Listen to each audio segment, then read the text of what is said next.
Together strong, we claim the night.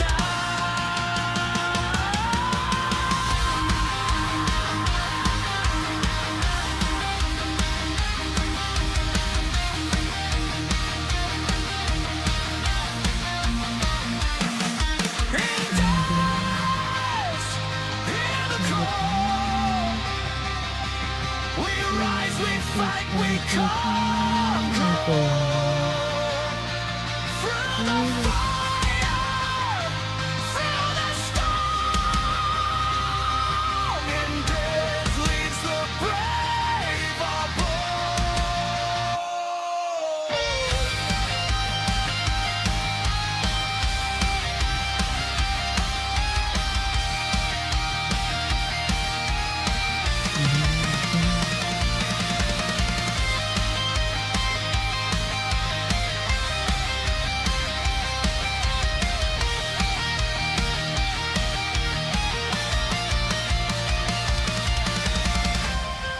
There it is, boys. There it is. Welcome, welcome, welcome, welcome to more stream, boys. My name is Indez, and today it is Sunday. And let me tell you the reason why I came a bit late today.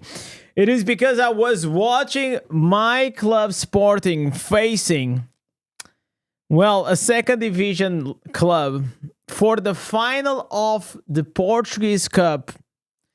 And oh my god, boys, let me tell you, oh man, it did not go as planned, okay? Yeah, it did not go as planned. So Sporting unfortunately lost the final. Quite unlucky, but they play like shit, I'm gonna say. So not a great day. You know, like it's one of those situations that you are like, man, why did I actually watch the match, man? I could have been streaming for like the past hour or something like that. So yeah, unlucky. Unfortunately, they did not get it. So today, you know, like the plan for today, you guys were asking. By the way, welcome Dan, welcome Mike, and wait, I saw here more people as well. I saw Ferris, Guardian, as well as Zerov Rec.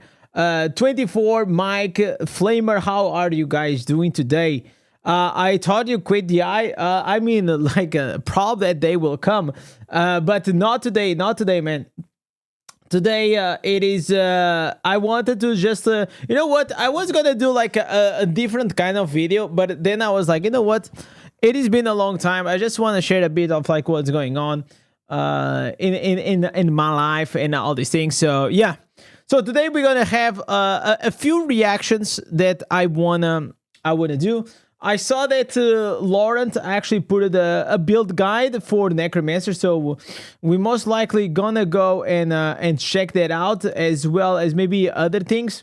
You guys know, or if you don't know, well, we have here on our Discord, okay, we have a channel that is called like Daily Reacts, okay? So you guys can put here like some videos. I mean, I don't promise that I'm gonna watch all of them, but you know, like as long as like it seems interesting to me, we're probably gonna go and check that out, okay? So we're gonna take it a bit more chill today. We're gonna go and farm a few like a few reactions videos, and I think we're gonna have a good time, and I think we're gonna have a good time. Yo, what's up, man? Believing your best barbarian laugh, my man, Michael. But before we start, I wanna chat with you guys. How was your Sunday, boys? Maybe like many of you guys are still like enjoying your Sunday. Here, obviously, it is already pretty late, but what do you have? Oh, by the way, I found out actually I was like playing around here with a build for raids, man, and I think I found out actually a pretty decent like damage, single target damage for the druid that maybe probably I'm gonna share with you guys. Like you guys been asking me like for a raids build for a long time, and the best that I found out, it is actually this one with oh wait, I was testing here another answer, so it's like it is really the wrong answers. The right answers is actually this one. Yeah, my bad. So yeah, I was playing around. I was trying to see like if I can find like a max CPS build. I think I did found something interesting. I'll probably gonna share with you guys tomorrow or like in the next day. So happy days, boys. Good news. It's not like the craziest build ever. Unfortunately, like I'm gonna be honest, Druid doesn't have like the best, like by any means, like single target builds. But the bear still is the one that, in my opinion, it performs the best. Okay, bro. Honestly, do you like Druid more than Barbarian? No, but I play like it. For me, I play every single class. I like different classes in different ways. If I played Barbarian all the time, I was gonna be very bored. Like, I don't think this game, Diablo Immortal, is a good game to only play one class. I mean, I don't condemn those that just play one class, but at least for me, I think it is way more fun whenever you just keep switching and just learning new things. Dude, mowing with the headgear. Oh boy, Arca. For some reason, I was actually imagining you doing that. I hope that goes well. Man. Yo, what's up, Dan? Watching Diablo while playing Diablo is best thing in life.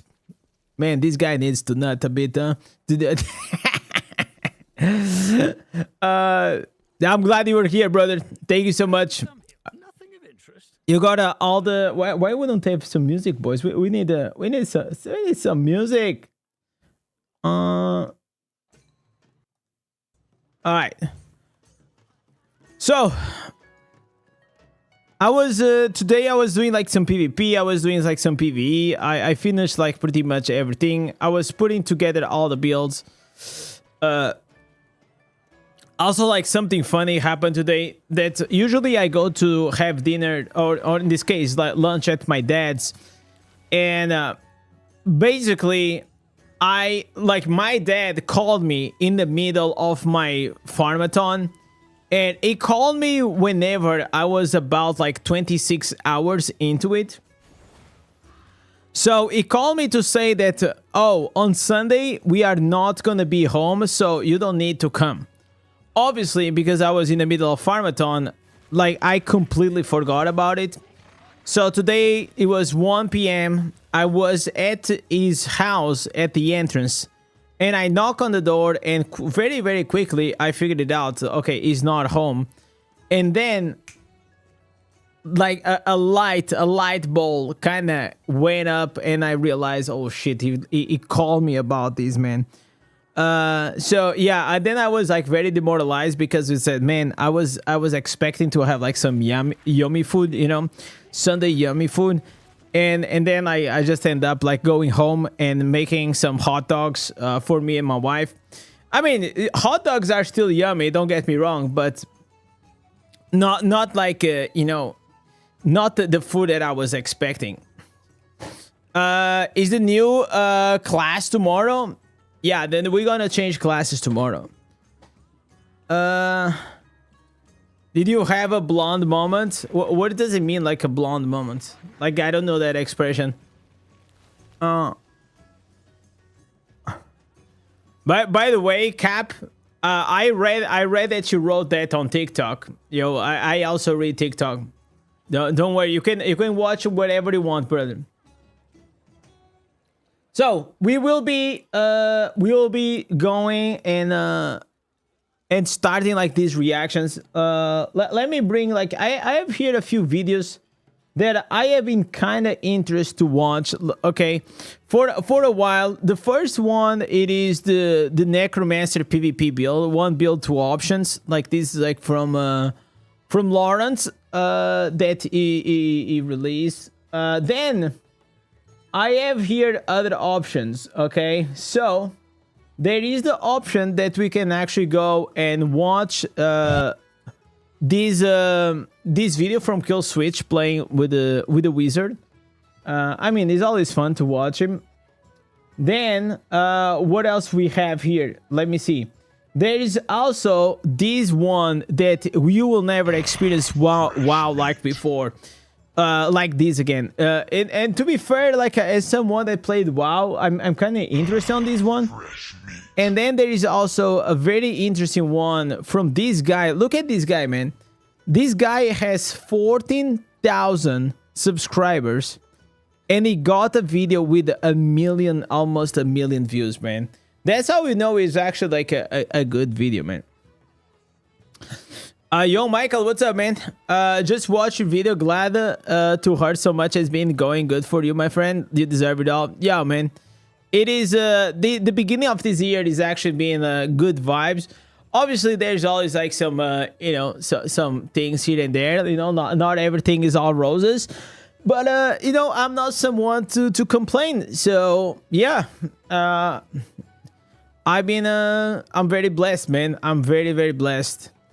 Ferris is asking, sweeping bile or Leviathan thumbs, man. What do you think, man? Like, it's like, oh, should I drive a Fiat or should I drive a Lamborghini? I mean, come on, dude. Yo, Enrique, what's up, man? I sent a video with a new monk build. Did you see it? I think you sent me. It was like a few seconds, right? Like it was just roaming around. I think I saw it, but I'm not monk, so I cannot test it out. I'm probably gonna. Whenever I go monk, it is the right time for me to actually go and check those things out. What is the name of the new class? It is gonna be the Warlock. That's the best way to look at life. Count your blessings, push through the tough times. Yeah, I mean, you cannot avoid the rough times. You know, that's just how it is.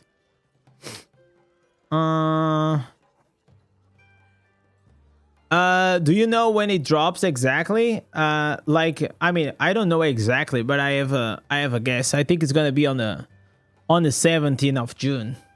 I think that's gonna be the thing. So for tomorrow, I think we can expect like a video for the new patch. So be aware of that. I still don't know like what is the patch. I have to like go and check it out. But yeah. Oh, dude. Like, you know what, chat? Like I said on my video today, but I have a like actually quite a rough time to put in words without sounding like I'm flexing or something like that, right? I mean, it's so much easier to just be the character of Indez, right? It's so much easier. Like I am just Indez, you know. But from time to time, whenever I want to speak as Ricardo, like it's hard for me, man. So I've been wanting to do this video today for such a long time. Like you guys have no idea, probably for the past like 3 or 4 months. But I just been procrastinating it, and also I always find an excuse to not do it. But today I was just like, you know what? So many good blessings. They are just coming along, and listen, chat. Can you believe it that after like almost 2 years, we are actually having like this is the best month in terms of viewership of my channel. Like it never been this good. It never been this good. So yeah, really nice.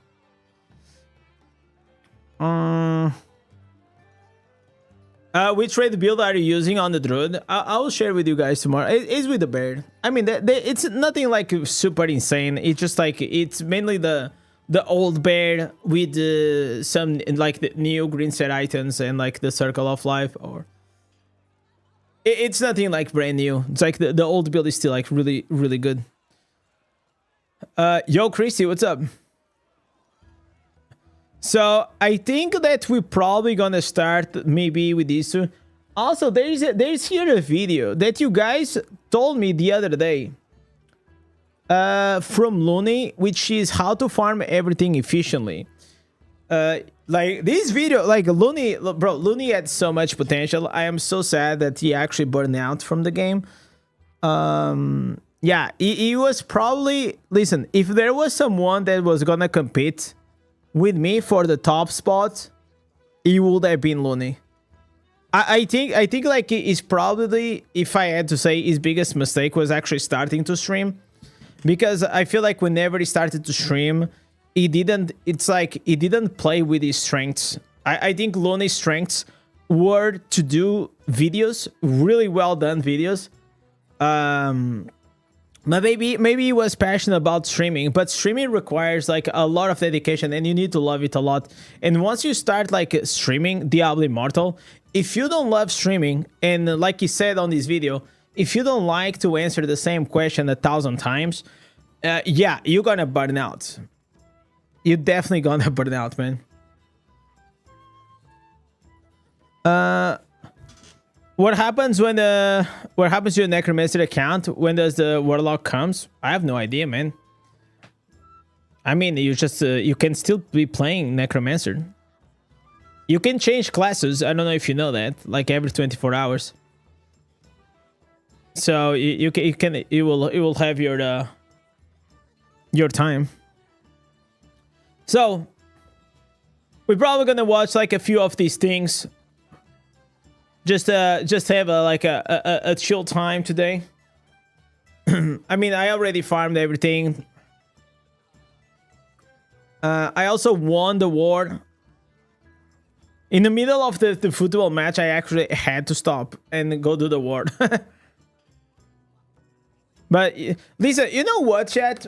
I think it is some kind of a bullshit like this. So whenever you have a guild versus guild on the Alley of Blood map, that I don't know the name, the one that has the triple, like the 2 towers and the base, right? It's such a stupid tactic to just rush through the towers. So you have 2 teams just rushing to the towers, and basically the team that kills the towers faster, it is the team that's gonna win. Isn't that like so stupid? Like, how can Blizzard allow this? They have to find a way to prevent that. It is not fun at all. It is basically trying to cheese the other team to avoid PvP. And if you're gonna have a war, just have a war, man. Just let the team that is actually better, not the one that is trying to cheese the other one. And by the way, why I'm talking about this, because my team won, but they basically said, hey, you're gonna just attack the tower, ignore the PvP. And the fun thing is that the other team did exactly the same thing. So the war was done in like 20 seconds, 30 seconds. So our team won that specific fight because we were faster at killing the towers. The other team was just slower. Was kind of crazy, man. Yo, what's up, Fabio? Yo, what's up, Delic? My man. You're still new to the game, Kaz? So, like, the only thing that happens is just like your character just turns into a new class. So here in West March, there is here, like you see here in the Celine's Basilica, okay? You have here this flame, you go there and you can change classes. The only thing that you will not have, it is the ancestors. So the ancestors, the powers, you will have to farm them again. Aside from that, you'll have everything else. We set up 4 defenders, 4 attacks. So this time was like 8 attackers. It was just like all the way, man. But it's just not fun. I think it's not fun. It works, but it's not fun. I hope they actually change that. But I don't think, like, players will always find their ways to exploit the game. That's what they do. So unless the game actively prevents us to cheese, that's what they're gonna keep happening. Yo, Benio, what's up, man? I wish they didn't remove Survivor's Bane. It's good that they remove Survivor's Bane, man. And I'm gonna tell you why. Everything in life, there is a limit, okay? If they never remove Survivor's Bane and Survivor's Bane was always here, eventually you will get like really bored of it, and you probably will not go and play Survivor's Bane. But because Survivor's Bane comes once in a while, maybe every month or something like that, you still are excited to go there. And this goes and is true for pretty much almost everything in life. Even if you love to eat something, if you eat something every single day, eventually or over time, you're just gonna get tired. So I really enjoy Survivor's Bane, and like many other things. And so from time to time, I'm excited to have it back, especially whenever there is a new mechanics. I was really excited to play during the Doom collab, man. That was great. There was new powers, there was a new map, there was a new boss. I mean, I had a blast. I haven't played Survivor's Bane in like that in a long time.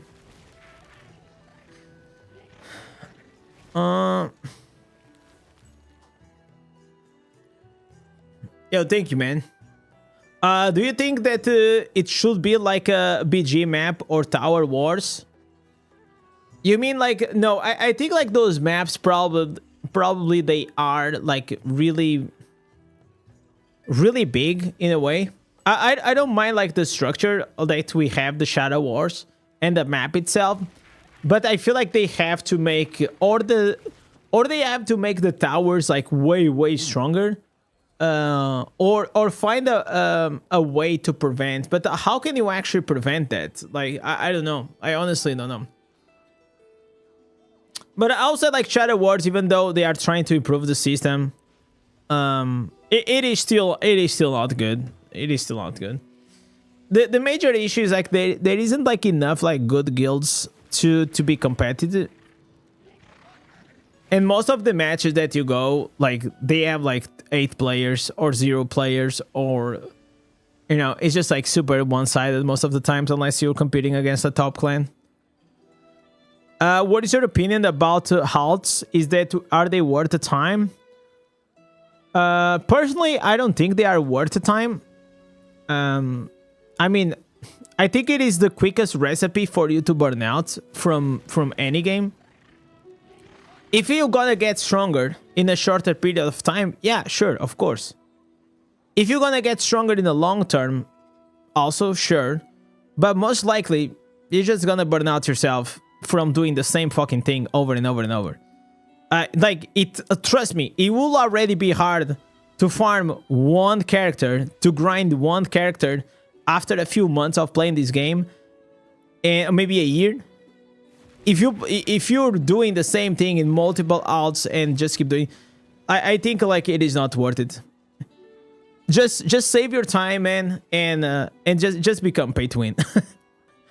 Honestly, you rather have a part-time at McDonald's and then you pick up that money and then put it in the game, and you're probably gonna get like 20x the amount of strength for the same amount of hours of work that you would if you were farming alts.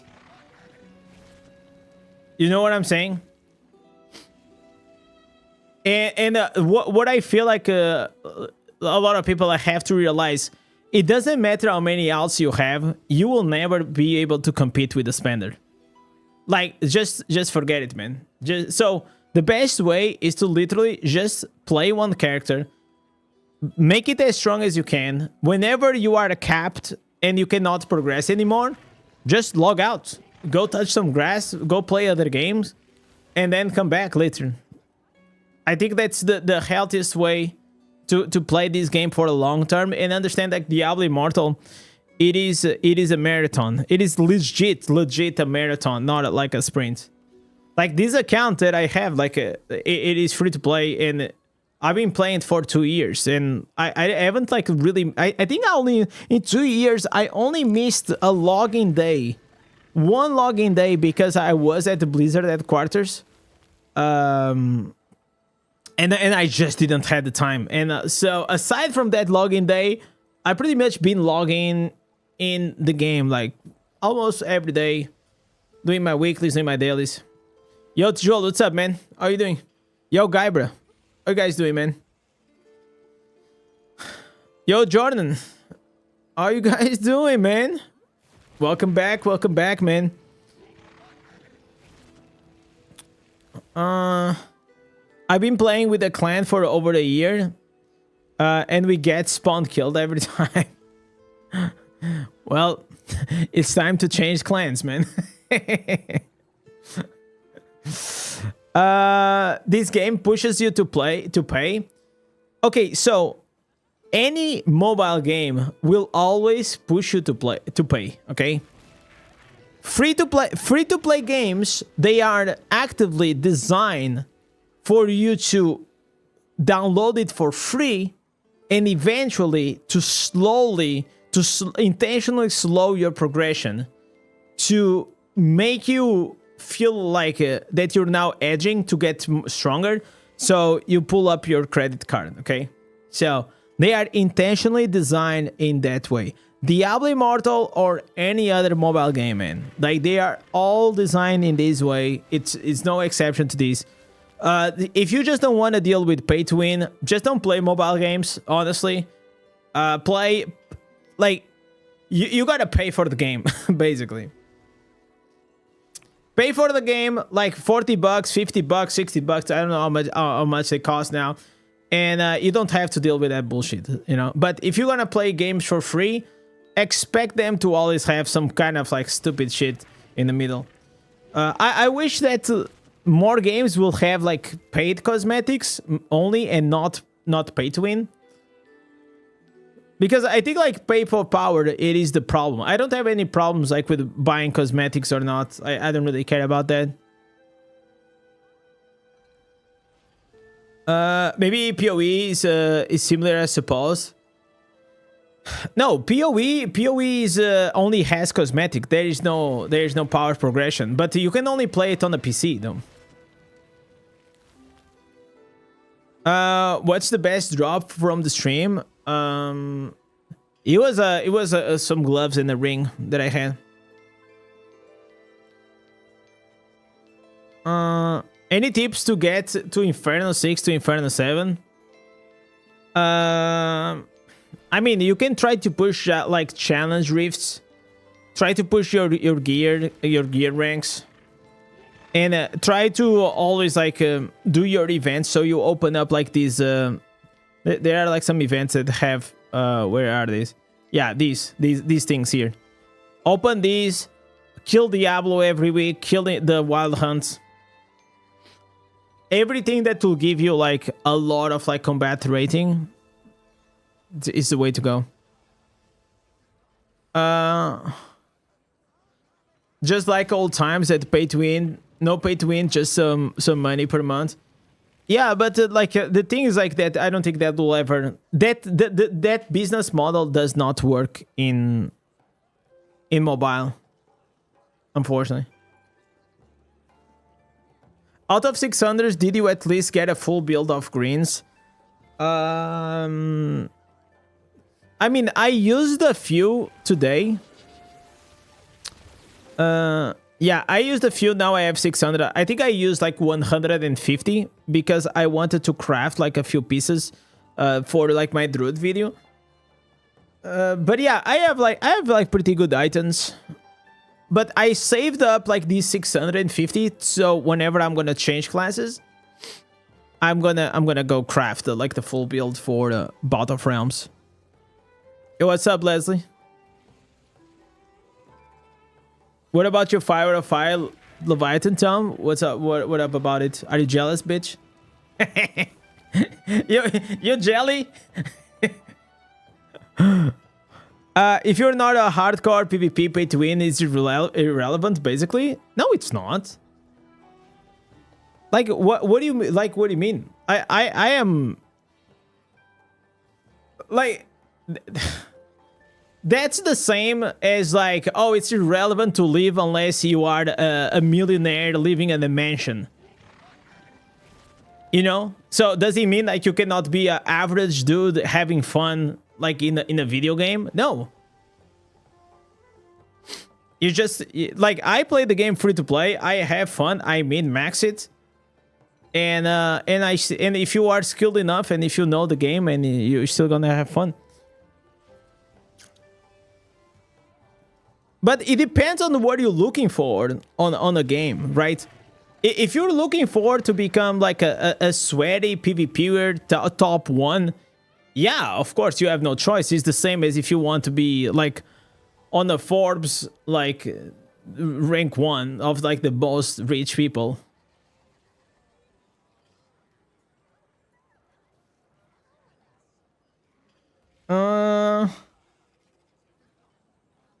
Pushing for the new Inferno, should you focus more on the combat rating? You should only focus on your combat rating until you are Inferno 12. There is no reason to do anything else. And once you reach to Inferno 12, then you start like min-maxing your gear. Congrats on finishing your marathon. Thank you, man. Yo, Draco, what's up? I haven't played in a year as the game improved. I mean, the game has improved, but it depends on why did you quit the game. Like, it has improved, but he hasn't changed like drastically. It's still Diablo Immortal. Is Rude Bear better than Barbie in PvE? I don't think so. I think like they both are like pretty good. Just different things. I think every person is different. If your main challenge is like Indez to push yourself to optimize an account, you may burn out yourself prematurely once you pay and you reach out the cap, as opposed to doing it as a free-to-play. So I have seen more whales and spenders actually quitting the game earlier than free-to-plays. And I'm gonna explain why. And I think it's very easy. Like, once you get into this game, and if you spend money like really fast on it, like, you're gonna see your power spike becoming like insanely like crazy, right? As long as you know what you're doing and you're spending money in the right way. However, with this being said, you're gonna progress so fast that the game, especially in PvE, probably is gonna you're gonna go from like struggling to like in a few weeks to just destroy everything, right? In the meantime, like a free-to-play player, that transition from like struggling and progressing and slowly but surely seeing his character getting stronger until he actually is gonna absolutely dominate the game. Maybe we're talking about like 9 months to a year, right? So I will say that one of the reasons and the enjoyments that I have with any mobile game, and why I enjoy the free-to-play journey, it is because it kind of drags like my fun and satisfaction into the game, because instead of the game giving me like 2 weeks of fun because I spend like $1,000 on it, it's probably gonna give me like 6 months of fun, you know? And by like really surprising, like Diablo Immortal, like I've been playing Diablo Immortal for 2 years. I will never expect that I will play Diablo Immortal for 2 years. Obviously, after 2 years, what happens as a free-to-play is just like every progress that you have on your account, it is like a big bump, but it takes really long time. So what I mean by this is like, if I'm waiting to get like my second rank 8, right? So the bump from rank 7 Sapphire to rank 8, it is gonna be 300 more armor penetration. So that's a big bump, like, right? It's a huge upgrade. However, for me to do this may take me like maybe a few months, right? The same like with the resonance, the same with like I don't even have like, this is like still rank 8, right? Like 2 stars are still a problem, gem power is still a problem. I'm still like developing my account. But whenever I have these bumps, they are very exciting. They are actually very exciting. I enjoy it a lot. You play Misfortune? Any advices? I think you're in the wrong stream. I think you have to go to a League of Legends streamer, man.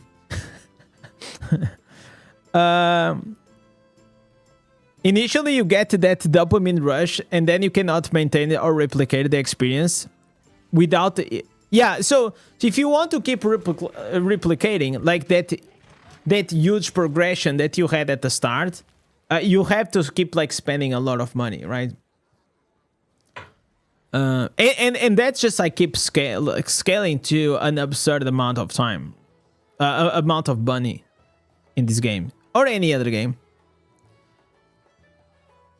I only see the pay to win argument when I'm against whales in PvP. Other than that, it's not that bad as a PvE. Bro, like PvE in this game, it is really. I think this is. I will say this is one of the most pay to win games that I played, and yet it is one of the best free to play friendly games that I played. It's like it's insane how two of these things are true at the same time. It is one of the biggest pay to win games, and at the same time, it is really free to play friendly because you can still enjoy the fucking game. Like, you can literally do like pretty much, you can even go in the PvP and you still gonna do fine, man. You're still gonna do fine. Like, bro, I literally, I am legend. I think I have like what, 82% win rate. Bro, like, you're still gonna do fine. You just have to like learn the game. Just learn the game. Learn how to min-max it. Like, I think like there are so many spenders out there that they don't have the knowledge for the game, and there's only so much money you can throw at the game to compensate for your lack of skill or lack of knowledge. And that's where, if you are a low spender or a free to play, you can capitalize, you know? Because if you are a low spender or a free to play and you don't know the game and you're not skilled, yeah, like probably, I mean, that's most likely the normal player, right? Like the casual player is like that. He plays PvE, he barely even watches YouTube or anything like that. And it's just running around, you know, killing some mobs. Yeah, that's the majority of the game, man. Yo, Luis. Yo, what's up, Gravy?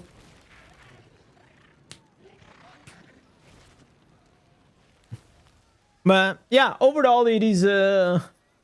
I still enjoy to play the AI a lot. I mean, maybe sometimes to my own, to my own. To my own, how do I say it? It's not on my self-interest as a YouTuber to keep growing my channel as a YouTuber to keep playing DI all the time. And yet, I keep doing it and I still get excited because I'm still passionate about this game and this community. And that's it. But I will tell you, if I asked any YouTube guru or strategy or something, they'll say, yo, your channel is capped.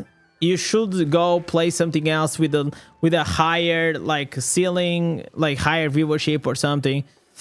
But maybe I'm stubborn, or maybe I'm just too passionate and blind to do that yet. But yeah, I know that probably the day will come. But I think the day will come because I already have ran like these scenarios so many times on my head. Like, what does it has to happen for me to actually actively stop playing Diablo Immortal? And I think that it's not gonna be a single thing, right? A single thing, because that'll be insane. But I think it already in a way started happening. I'll give you like two big examples of things that I'm actively against. One, it is the new cosmetics, the new Wings cosmetics. Not that they are pay to win. It's just like the style itself. The style, the fact that you fly. It's just like there's something about it that's so fucking hickey for me. It doesn't look like Diablo. It just looks like another Chinese like MMO or ARPG. Don't like it. It's not my style. I have nothing against, like, it's not nothing against, like, China or whatever, okay? Like, it's not being racist. It's just, like, it's my personal preference to not enjoy to play, like, those kind of games. The other thing, it is the bot, okay? I know that everybody fucking loves the bot. I also use the bot, but I actively think that in the long run, the bot is gonna lead to more botting and more, like, automation inside the game, to a point that you're gonna log in on the game and just gonna become like any other AFK game, okay? I played AFK Arena for about like 2 years. And it got to a point, man, that after like maybe a year or something, I was just logging in because I didn't even enjoy the game anymore. I was just used to. It was just like the habit.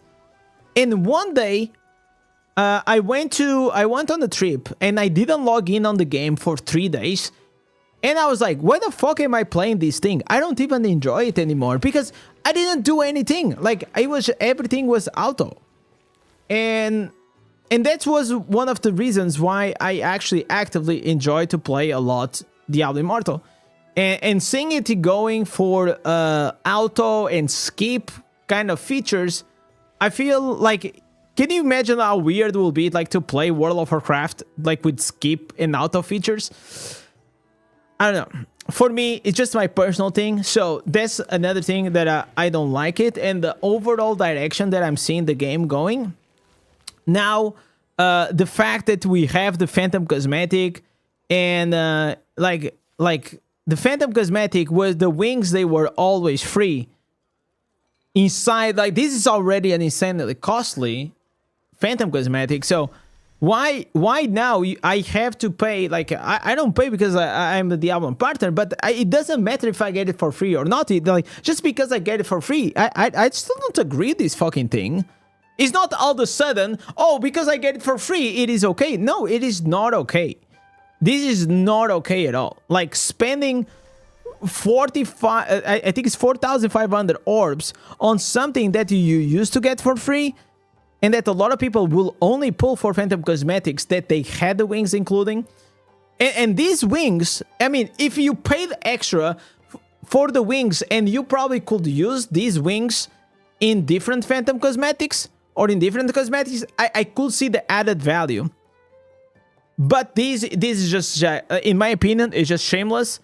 And I just, like, I hope that actually not a lot of players, they bought these, but that's a sad part. I know that the majority of people bought it anyways, and they keep eating shit all the time, and that's just how it goes.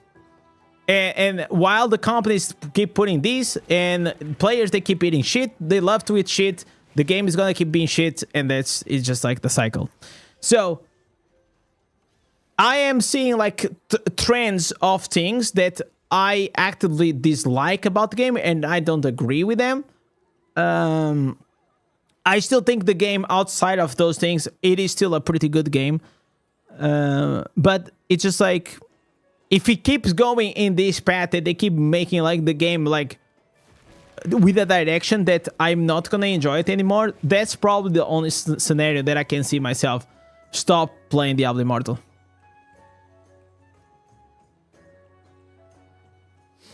It's great that you're honest and you put yourself in our shoes. Yeah, man, like, bro, absolutely. Like, it doesn't matter. Listen, before I became a DI partner, I said, listen, if I'm a DI partner, can I still say whatever I want? And they said, yes, you can still say whatever I want. So I'm gonna keep saying whatever I want.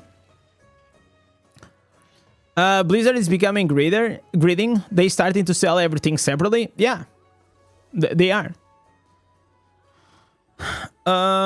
Yo, Lorenz, what's up, man? I just came back from level 1300 and stomping on Inferno 12 challenge dungeons as a lowest man.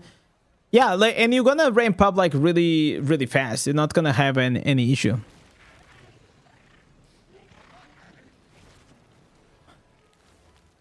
Those wings, they don't fit the eye.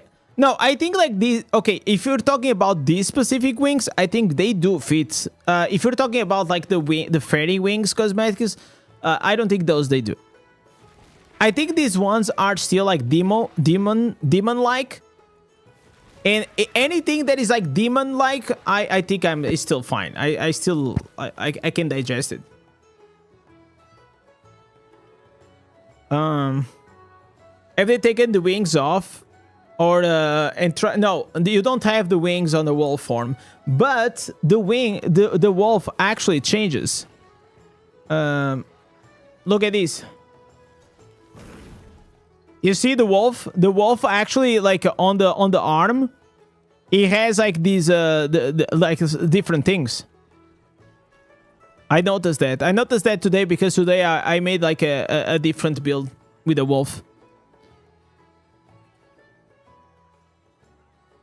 I hope they will bring back cosmetics from the past. There's something I want. I don't think they will bring things from the past, or if they do, it's gonna be very, very rarely.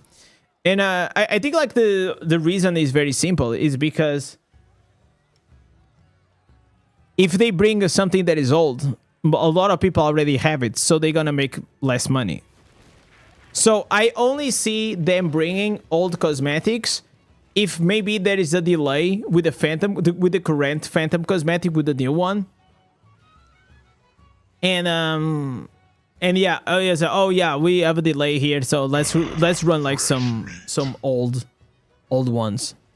Otherwise, they will always bring new Phantom cosmetics. And the thing is, like, I don't think they will ever bring Phantom cosmetics to the store for a very simple reason. If these cosmetics are very expensive. And also one of the reasons why they are expensive is because they are limited time, right? So if they were not limited time and they were available all the time at the store, you don't have any value. Like they couldn't be charging like $200 or whatever it is for these cosmetic, you know? So the FOMO of like you get it now or you never get it, it's something that increases the price of it just because it's like limited time. It's the same like in real life whenever you have like some creators or like some brands, they do like limited edition. Oh, there's only 50 of these. And because there's only 50, like it gets like some added value towards it.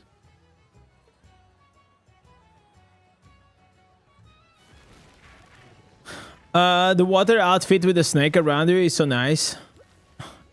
I think that's like the one from like the Chinese.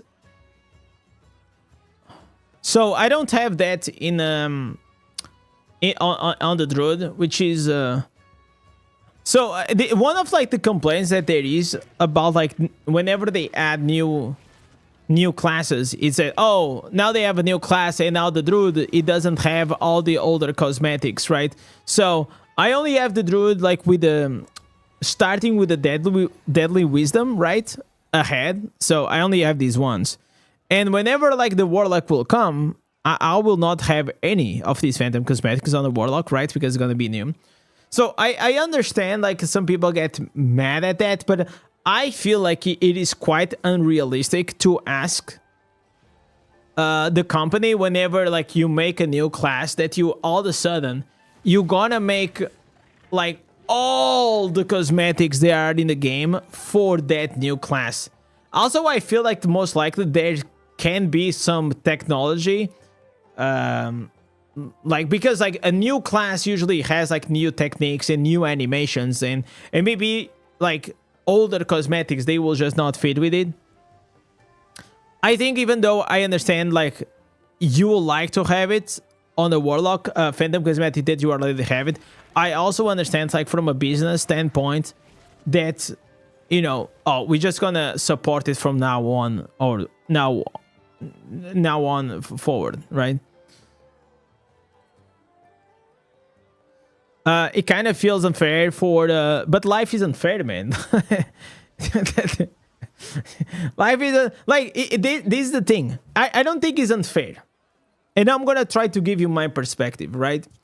Because what is unfair to you, it will also be unfair for older players. Okay, so regarding the battle pass cosmetics, okay, whenever the beginning got launched, the first battle passes cosmetic, like the first, second, and third, and all these ones, they are really, really cool, okay?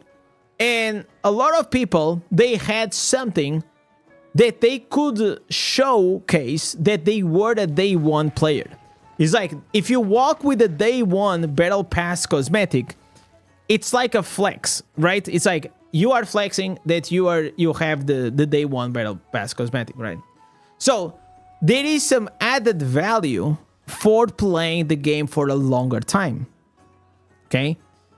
And the new players will come, and it's just a nice thing to have something that is exclusive for you to showcase that you've been playing the game for this long. And new players, yeah, probably they will want to have that, but they don't, because they were not playing at that point. But you know what? Now you're playing the game, and now you're gonna have access to things right now that in the future, in 2 years, new players that will join the game, they will not have access, right? So then you will feel like, okay, now I have something that these guys will not have. So I don't know. I think it is something that is unique. I think, like, especially like games like Diablo and World of Warcraft, I think they did really, really well. It is to create things that they have to be a bit exclusive. Otherwise, there is no point to being playing this game for this long. You know? But that's just like my perspective, okay? Like, I understand the perspective from a new player. You want stuff that from back in the day that you think is really cool, but you don't have access to that. Yo, Kaiser, what's up, man? I really want the swords on the barb, goddammit. You want the water glaives. The water glaives are pretty cool.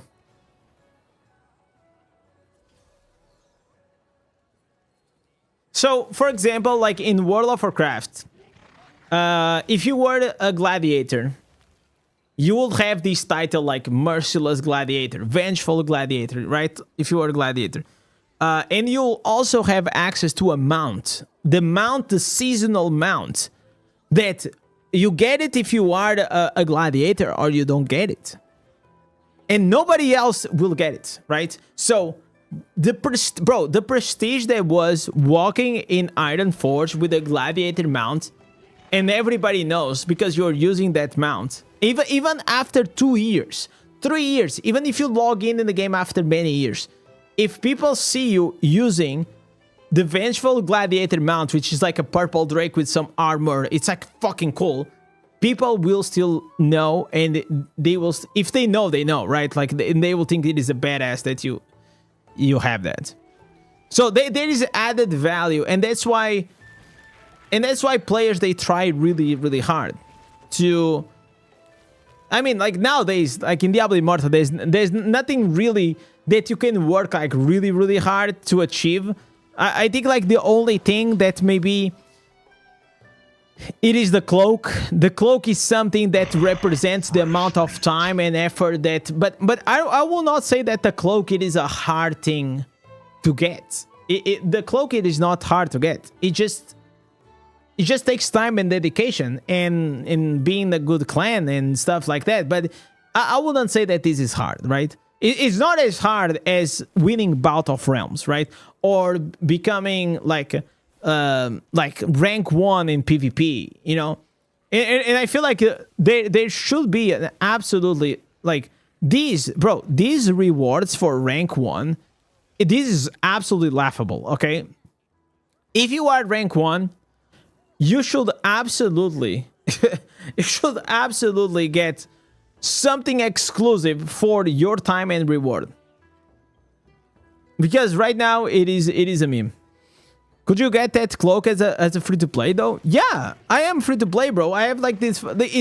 Just because you're free to play, it doesn't mean that you cannot get to a top clan. You just need to be active. You need to know what you're doing. They have to inspect your account and they have to know, oh yeah, this guy is free to play, but He knows what he's doing. He has the right gear. He probably, like, for me, I was already immortal even before I created content. If you go and watch like my first video, I was already immortal. Okay, so look at here. So videos, because some people think that I am immortal because I was so oldest video, first video in the channel, boom, immortal. Right? And I was immortal. Look at this, 900 resonance. Okay, but I was rank 1 in PvP and I knew what the fuck I was doing.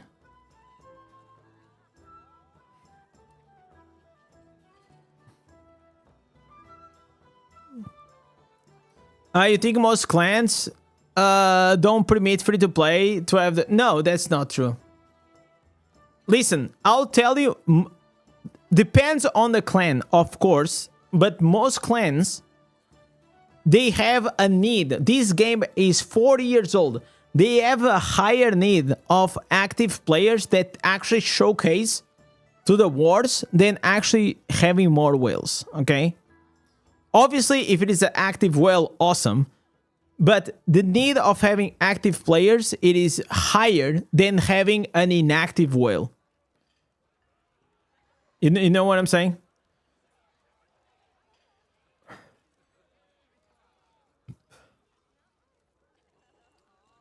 Your beard was red, bro? It was red? I mean, probably it was just like a shitty camera, though. I mean, the camera is still the same. It's just the light. I just changed it. Along with the auto battle and winning reactions, they also have these new battle pass cosmetic perks of wearing that we don't own. Yeah, I actually disagree with that. Not with the renting part, but because it gives you access to those very OG battle pass cosmetics. But I have like a very protective like my mindset in these games. It's like I don't mind putting the time and the effort, and I don't think anyone really does, as long as like that thing will be valued over time, you know. So the reason why I stopped pushing for the rank 1 is because I realized, bro, first of all, nobody actually gives a shit if you're rank 1 or not. And you don't even get anything that to flex that you are rank 1. At least like the guys from Bout of Realms, the big whales, right? They have like these like name icons, you know, like, and those name icons, they look cool. Obviously, I'll never have access to that. It's a free to play, but yo, Dread, what's up? All right, legends. I have been yapping for a while. Is it time for us to start the reactions? I mean, I have like a lot of opinions about this game, right? Like, you don't have to agree with everything with me, but I just show you guys my perspective, what I stand for. Everybody likes to play the game in a certain way. I will always give my opinion as obviously as a... I will always be like very pro-consumer, and I enjoy to be free-to-play player, and I don't like the pay-to-win. Even though I still think like these games, even though they are pay-to-win, like any mobile game, I still like, bro, I still think that mobile games, like this is a mobile game that doesn't feel like a mobile game, you know? Like if you play Diablo Immortal and then you play something other mobile games, aside from like the classic gacha games, you know, like Onkais, right, like, which those also have like very high quality, everything else like always looks like very mobile-ish. In Summoner's Wars being Legend, they added to a Wall of Fame. Don't they do that here? Okay, so no, they don't do that here in PvP, but they add here this Wall of Honor, but this is only for the people that have the reigns. You know how many times I checked this out? I never did. I am literally checking this for the first time. But I think there's something here. The first time I saw this, I saw it on there was a video that Lonnie did, like literally calling out Baratium, and it was the first time I actually saw like these things. Chronicle, like these things are here, but nobody gives a shit. Like, tell me, guys, how many times do you guys actually check these? I never do. I actually, like, I don't even know who is an immortal right now. Yeah, okay, it's Kira. Great. Yeah, I never know. But if I see someone walking on walking around West March and they have like a really cool title and they had like a very epic armor or something that will make them distinct from everyone else, yeah, I'll probably like, oh, let me check that guy, you know?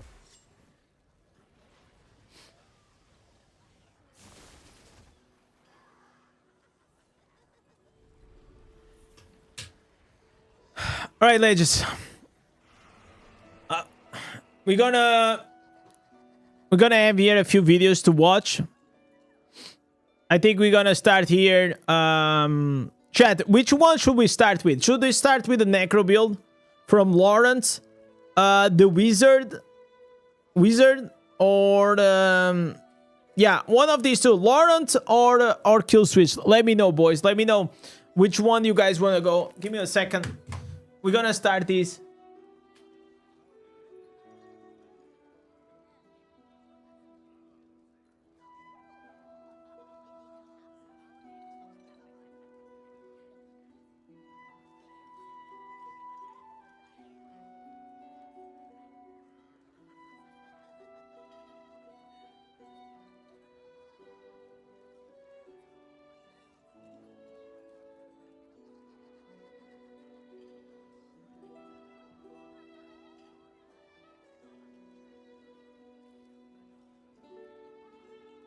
All right.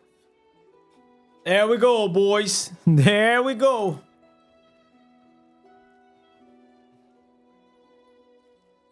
All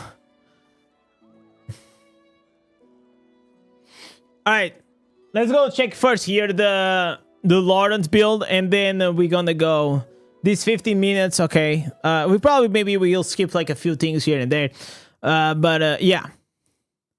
So this gonna, you guys know we have also as well a clips channel. If you guys don't know, well, you guys are missing out the best content. But yeah, so we're gonna do here some reactions. You guys know how it is. You guys say hi to YouTube, all these good jazz, good vibes, and let's start. All right, legends. Necromancer, it is not doing that hot right now in PvP, but maybe the Necro King himself, Lawrence, maybe will come to save you guys with a new Necromancer PvP build. Let's go and check this. Oh my fucking god. I always fuck up this thing, man. I have to change the buttons, man. I legit have to. Bro, this was such an epic. Oh my god. Okay. Please, guys, we're gonna do it. We're gonna do it this time. We're gonna do it nicely.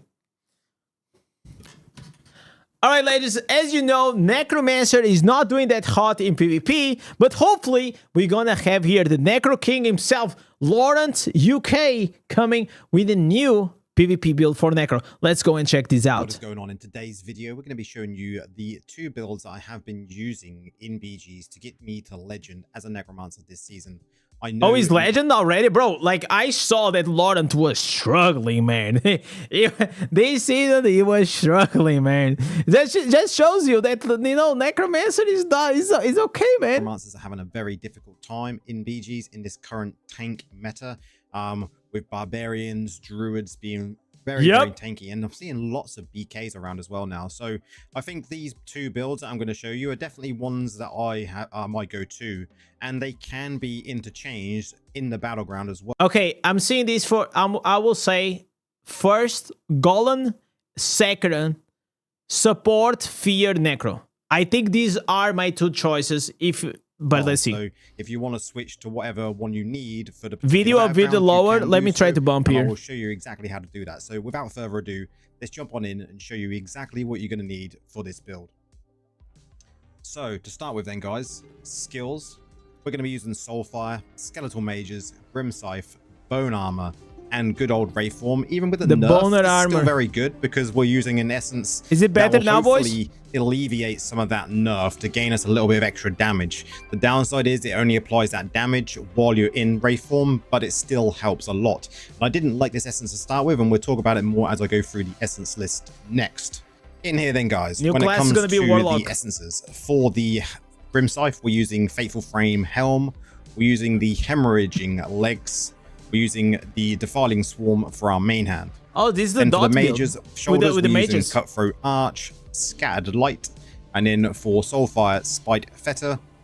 We're using the Haunted Guillotine. This is the new one I was just talking about. So while in Wraith Form, it causes you to radiate an aura of vulnerability for 3 seconds, increasing the damage nearby enemies take by 10%. This is actually very, very good. Actually better than I thought it was going to be. I didn't like it to start with, but if you can hover over the enemies for a period of time, then they do take a lot of extra damage. Okay. And then for our chest piece, we're using the Estranged Patron, so Bone Armor now conjures a warding circle that follows you, granting allies within a shield that absorbs damage.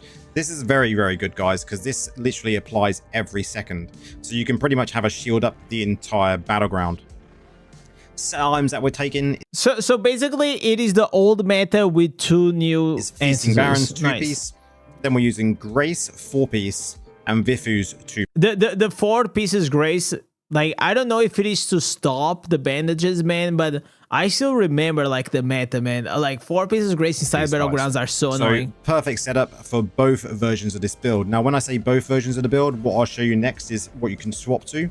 So when you go into the battleground, you'll see which classes you're going up against.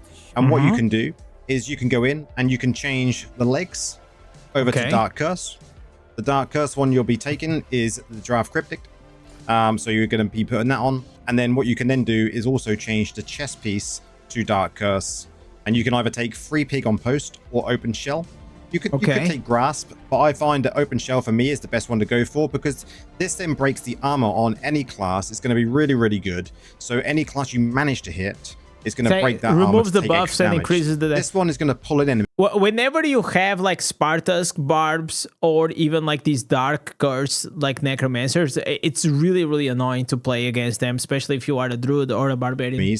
But the trouble here is that pull is a CC, right? So that could be mitigated by certain things and might not pull everyone into it. See what one you prefer, though. I prefer the Open Shell, to be honest. I think this one is better when it comes to the armor break. And then that is it, guys. All you then need to do is just change the skill over from Bone Armor to Dark Curse, and then you're away to go. Obviously, it is a risk when you're playing no Bone Armor and no Mount Banks. You just have to play a little bit differently. Try and hit your Dark Curse on target. You sometimes have to predict where the enemy is going to go. But I think once you've played it a long time... The annoying part whenever I played with the Dark Curse is like the circle, it is like a little donut, man. It is actually really small. I feel like if it was like more or less the size or closer to the size of like the idol, will be so much easier to hit. But that was like the only thing that I kind of disliked about the Dark Curse. I hope that it's going to show it also as well. Quickly. I mean, I don't always hit the target, but doing it with druids and barbarians and Blood Knights, druids just go down. Their health just starts getting lost as soon as you hit them with the Dark Curse. Really, really good, guys. So, when it comes to the class of fixes, guys, for this, what I would recommend is trying to take as many Wraith forms as you possibly can. Ideally, you want 3 or 4 out of 4. I would also take a slow from Grim Scythe because this is going to apply any loss of control damage because it is a class's loss of control. So, when it comes to the legendary gems, guys, what you can see what I'm using here. I'm actually using Bane Boil. Bane Boil is pretty good when it comes to PvP. I actually like it. You could swap this to an Everlasting Torment. I did use that before, and it's still just as good. But then I'm using a Blood Flow, Leviathan's Tomb, Viper's Bite for the extra dot. We got Blood-Soaked Jade. Especially in a class that uses a lot of potency, Bane Boil, like, it's really good, man. the damage increase, like, I don't think you guys understand. Like 42% damage increase on a 2-star. Obviously inside the battlegrounds is strife, but all the gems are strife, so it doesn't apply. On top of that, you also have an additional damage over time. It's nutty. On top of that, you have whenever the target has armhole effects, you always have increased damage. So it's like having a mini paint clasp with some damage increase plus damage over time. Yes, sir. We got get it to rank 10, okay? Bottled Hope, which is still very, very good in PvP, and then Haunt Coil, so we can obviously be in the defensive stance to take less damage. Like a yo, my boy, Laurent got his Hunt Coil to rank 10. No, sorry, it's to 5 out of 5. Yo, he was swiping, bro. He was swiping hard. I mean, how long does it, like, how much money does it take to get these? Huh? I mean, you need to have the 21 or 24 sigils, right? That's probably around like 400 crests. Man, I can see that Laurent is doing good in life, man. Mentioned, you could put in there definitely a Everlasting Torment instead of the Bane Ball. Really, really good gem. Often gets overlooked. You could even have a Misery Elixir if you wish to as well. And you could possibly even go with things like... apologies to Laurent. I was covering his beautiful face. I didn't notice. If there's nothing else you've got, if you are a lower spender, feel free to. If you find yourself needing a bit more defense, guys, by all means, take something like a Mountain Toe or some other defensive gem. Absolutely fine. No. Don't take this one. Like, trust me. I tried. I tested. There are other better ones. It's Ancient Echo. You can take maybe like these ones here at the top.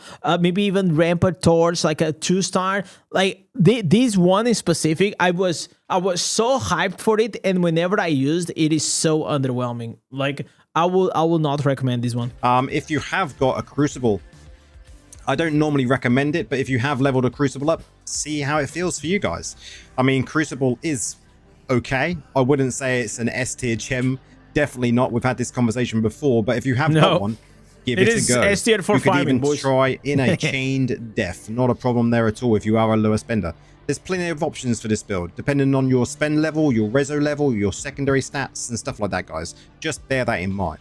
I will say that if I was a Necro and with the mages, I will go like with the Black Rose. I will probably even use maybe the Misery Elixir or the Faltered Grasp, Aberdeen Curse, like anything that can be like super annoying. No, Aberdeen Curse, no, because you're not using primary attacks. But yeah, like anything else. When it comes to Reforges, I did switch mine around for this build, guys. I've actually gone more with the Vengeance family. So we're taking shield damage because we want to increase the amount of damage we're doing to enemies that have got shields. As I mentioned, LOC as well when it comes to that slow. Damage to players is always very good to take.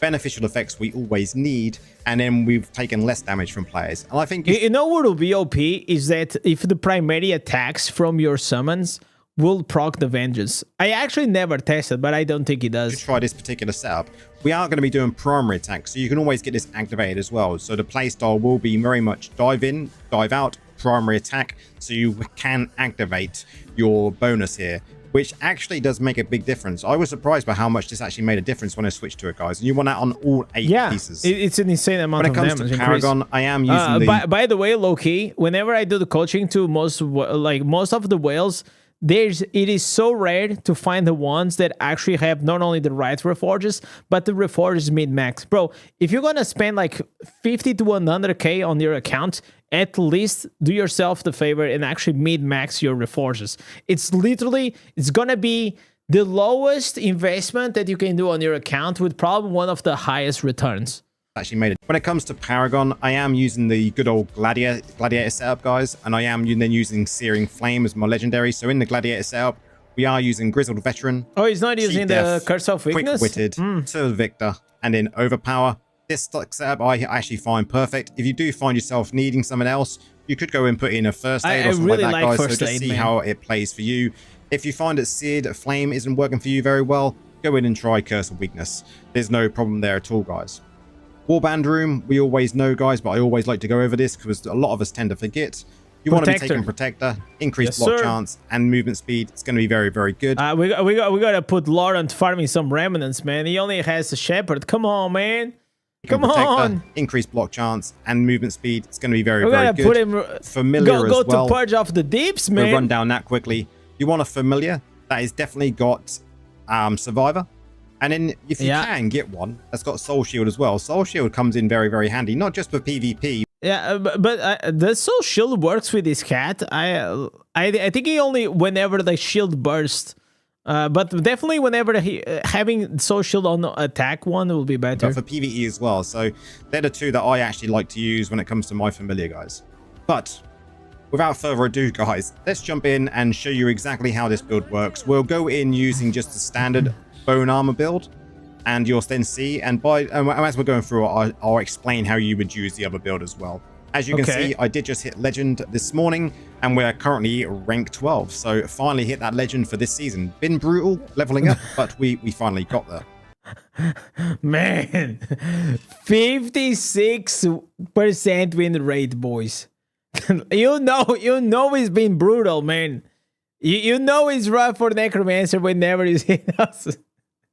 Oh, okay, dude. then, guys, let's go and see how well you we know can what? do. This is too for all the seasons that they finish like probably with 80%, right? Showing you this build. Hopefully, it all goes to plan. Yeah, let me put here my my camera in the bottom so you guys can see the mini map. As I mentioned, we always want to be in defensive stance doing this. You can switch if you wish to, depending on how easy the battleground's going. But it obviously is all to do with using Horn Coil, guys. Yeah, I like to do like a stance. We want to make sure we've got bone honestly. armor up at all times because this is going to refresh the shield at all times. Using Grim Scythe, going in, attacking, get some primary out, and we want to hover as long as we can. Yeah. And then getting out before Rayform ends. We can go in again. He's down, nice. After this, I'm going to explain also why I think like the Necromancer isn't like as good as he used to be. Like because of the dot man. So dots in general, damage over time is not as strong versus you know, tanks that they can heal themselves or have like a lot of shields. Especially like against like Blood Knight or the Barbarian.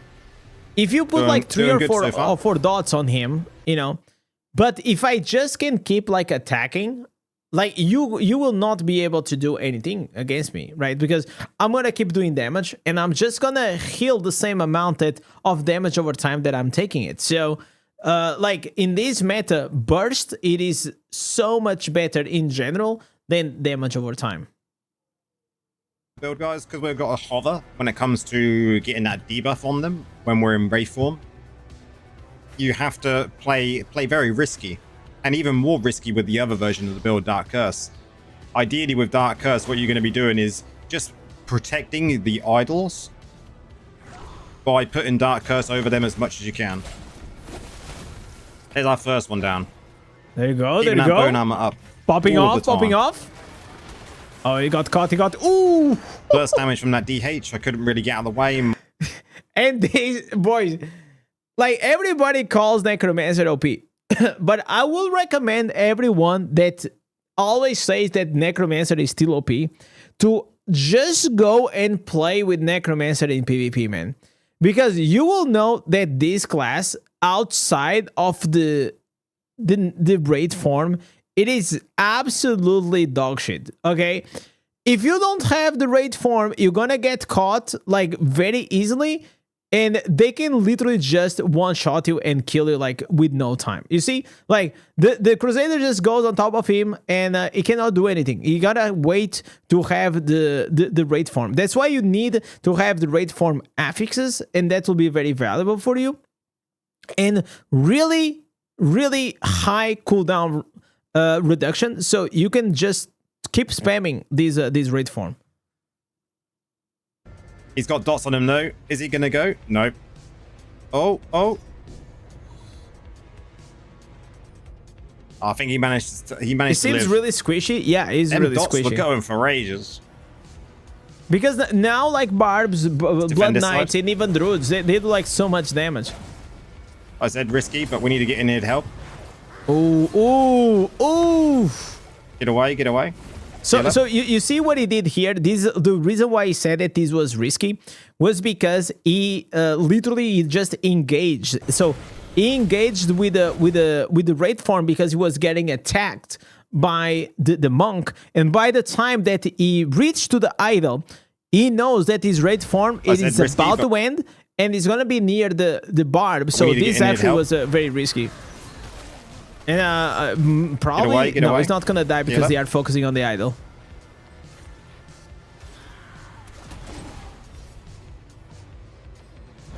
Okay, that side looks fairly safe.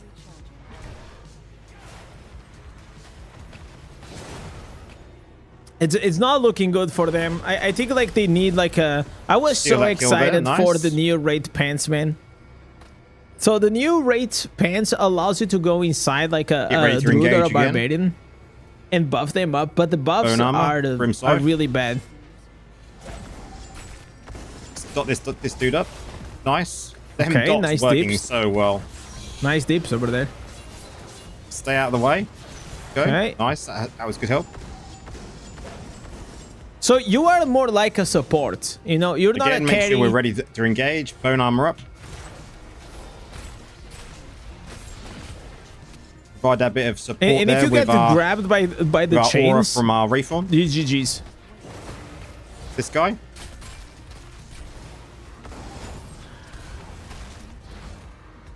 You're top 10 with a Necro dash build. Get the aura on. What is the Necro dash build? I mean, I saw a build like going around like. Will he go? Will he go? I think he survived.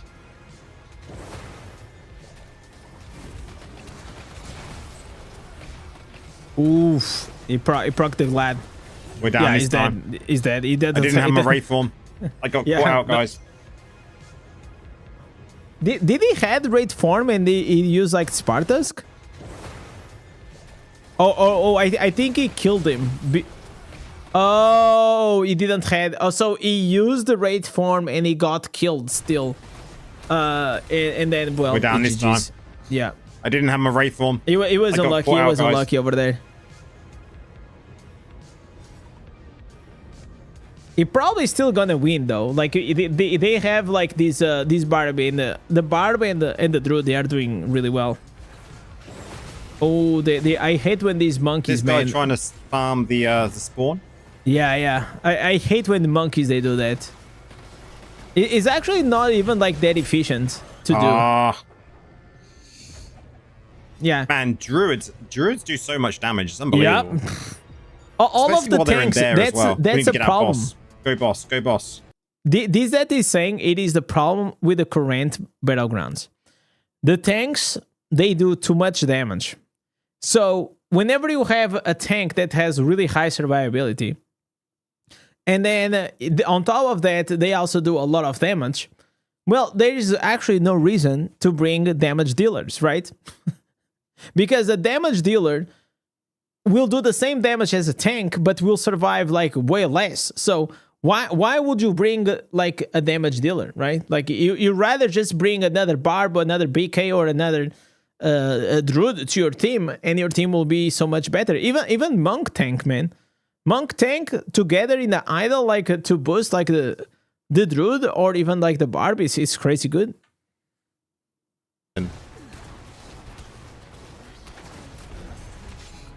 Come on. How is that even fair, guys? How is that even fair? I mean, this is a very fair battle. But the healing that the barbarian can put out is it's just unbelievable. Yes, sir. Oh, dude. Oh, man. They don't know.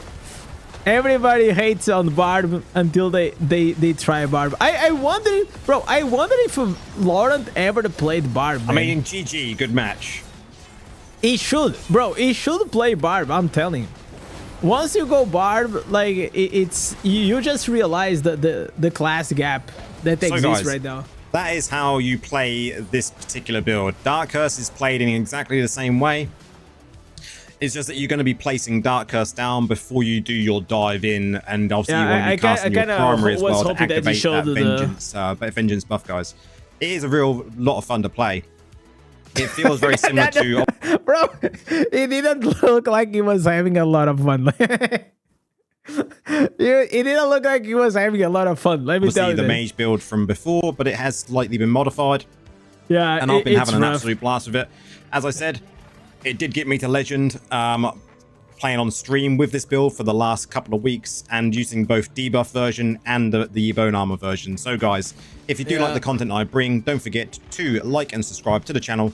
Come and jump in the Discord as well. We've got nearly 1,200. My man, I love our boy Lawrence. I'm gonna link his video down below. If you guys enjoyed this content, don't forget to drop the like and the subscribe and all the good stuff. I appreciate you, legends. I'll catch you guys next one. Peace.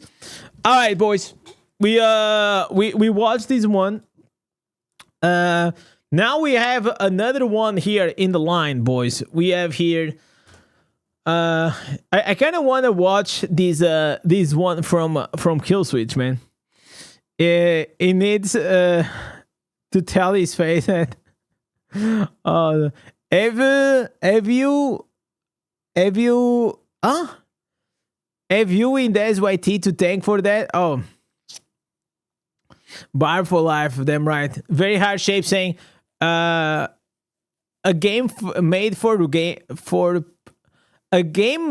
spammers. Why not make us a free server?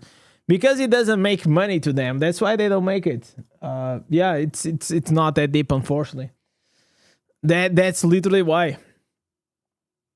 Let me check here something. I wanna. All right. So. We're gonna have here our boy Kill Switch, okay? So this is about is Wizard dead or something like that, okay? So we're gonna do the intro. If you guys want to say hi to YouTube, you know how it is, boys. All right, legends. Wizard, they were crying a lot before, but it seems to me that everything seems to be fine, even though. No, I'm not gonna do like that. No, we're gonna do a better intro. Let me think about the better intro. By the way, Jamie Nice, thanks so much for the follow. In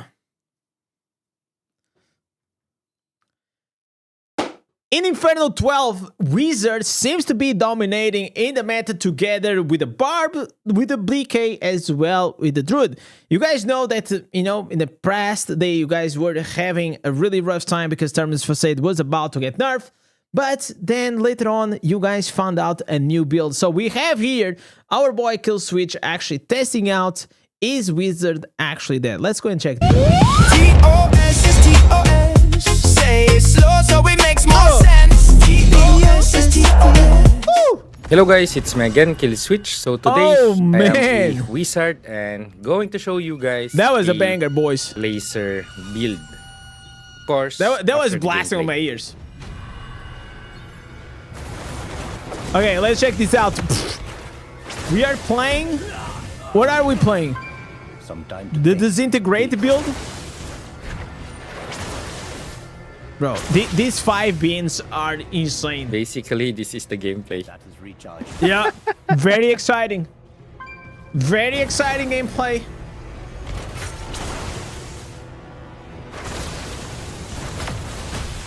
It's insane how this build is actually this good. Still wait. Like, how can you have a build that you are literally standing, channeling something? You're like literally standing in PvP. You're not moving and you're just channeling something, and this is like actually this good.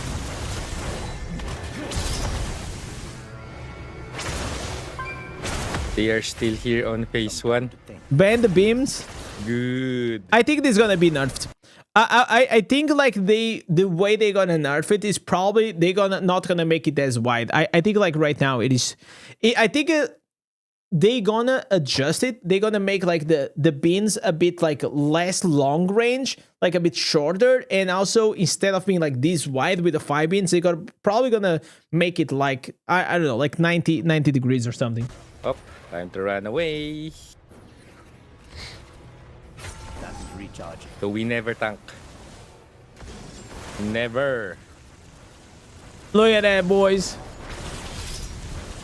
Unless it's needed, especially on the idol.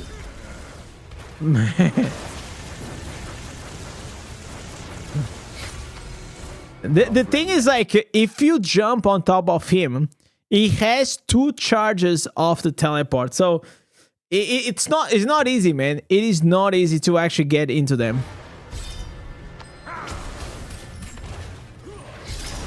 See, he's gonna try to catch him with the thunder, but he's just melting, man. He's like actually just melting. So the Necromancer has no chance. He used the Necromancer used the Wraith form to try to close gap, but once he reaches here, he doesn't have enough damage to kill him, and then he's just gonna burn him.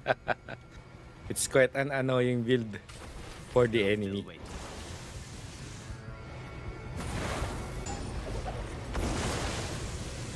Look at that. Oh my god. Hit kill. He's just cooking them. My goodness. Oh, look at the bar. We're just gonna kite the bar. By the way, I think, like, honestly, it's good that a build like this exists, because it is the only counter that Barbarian has right now. It is Wizard. I think it is good for the game. Ring want to chase me. Some time to think, please.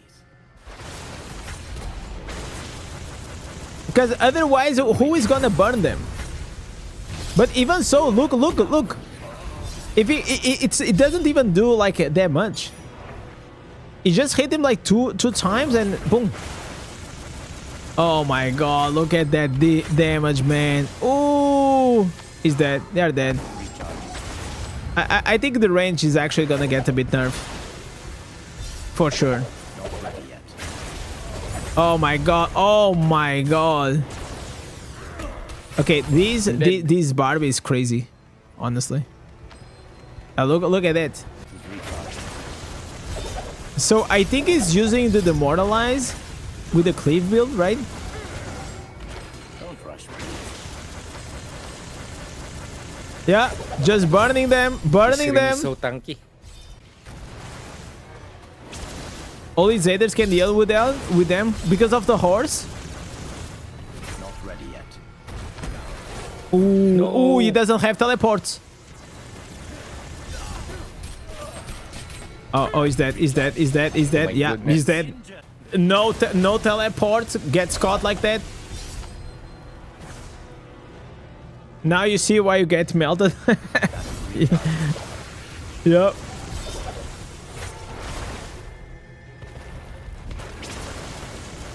I'm afraid it's not time. The thing is, like, he cannot go into the idol. Like, that's the only downside. So you still need your team. Never get caught.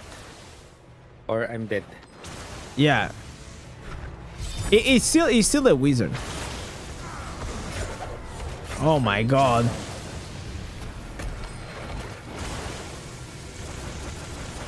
And it's not like he's doing a lot of Not damage enough to. energy.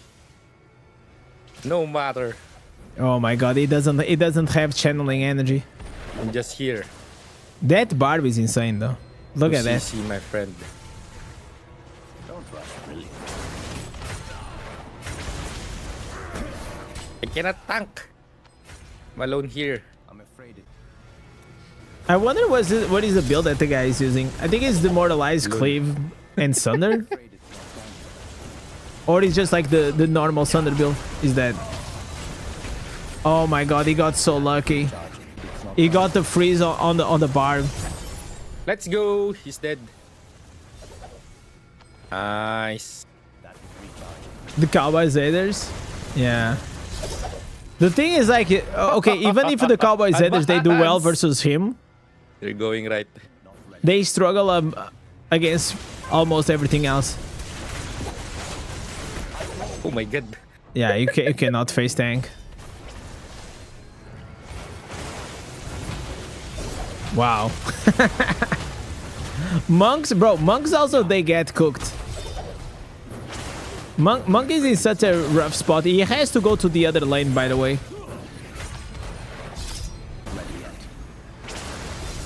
30 seconds. He's probably gonna win. I don't think they have time.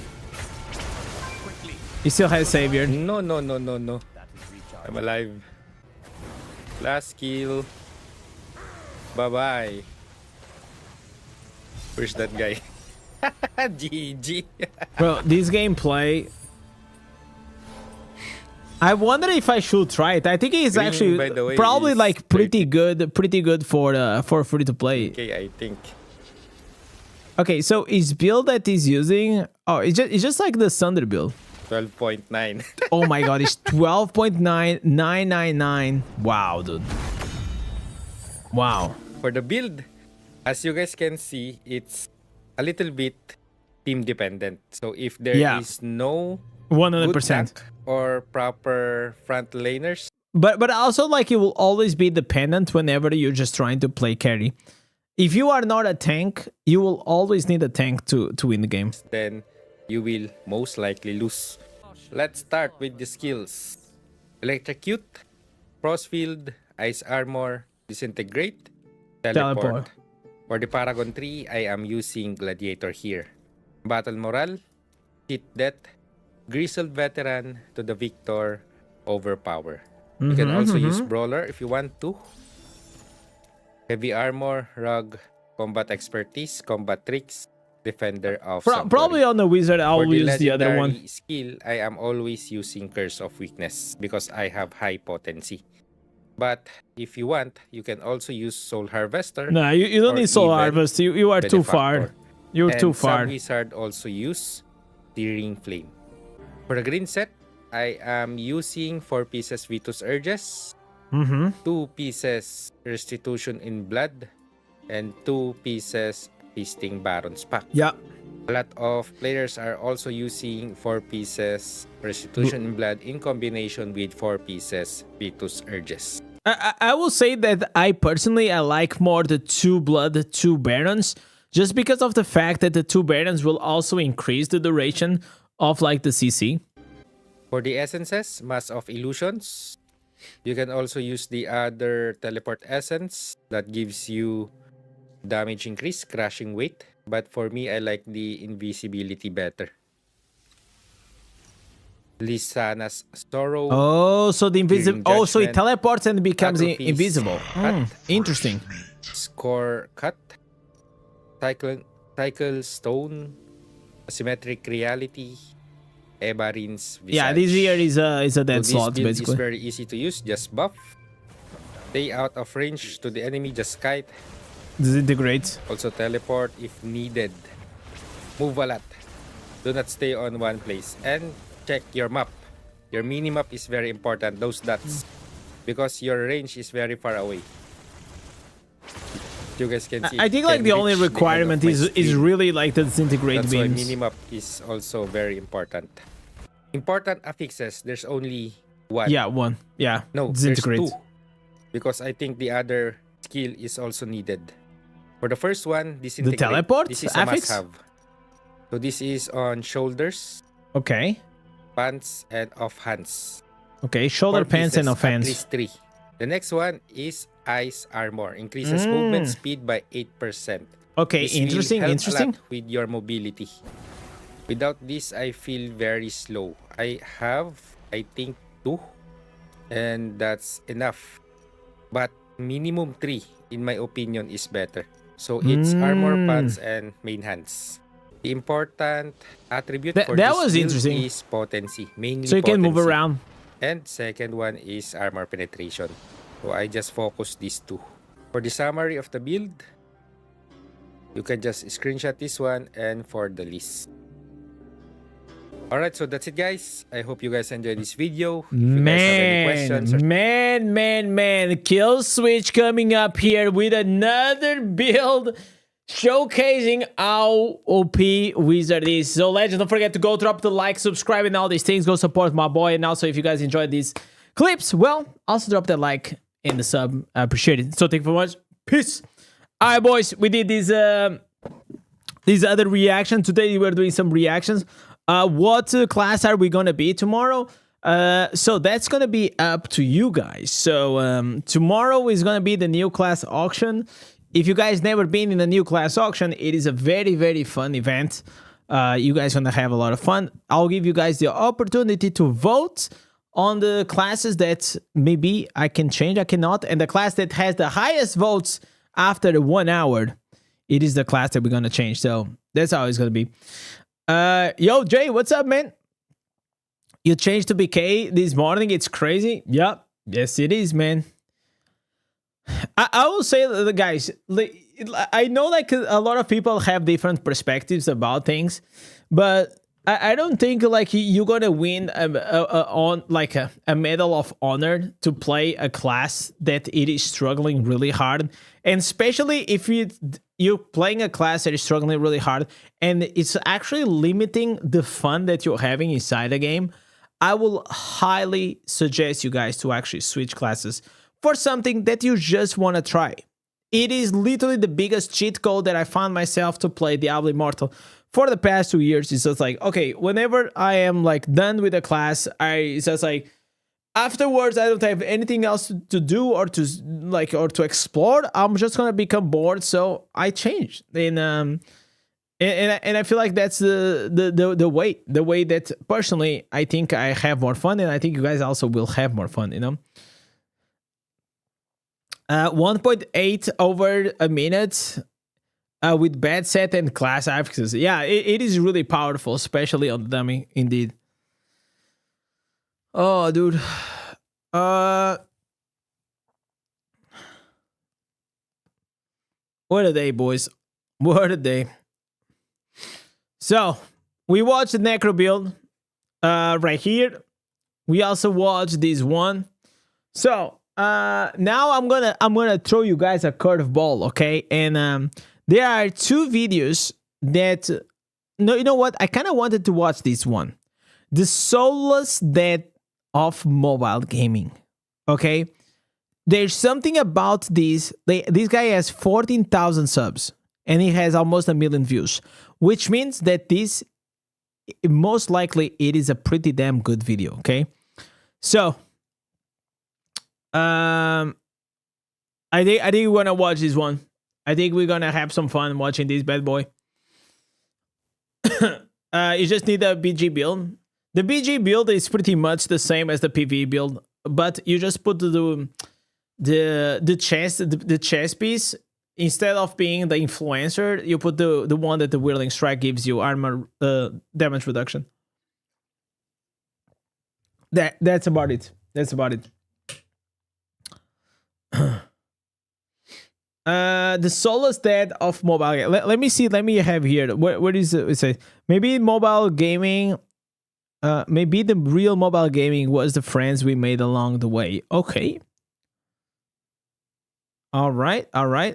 So.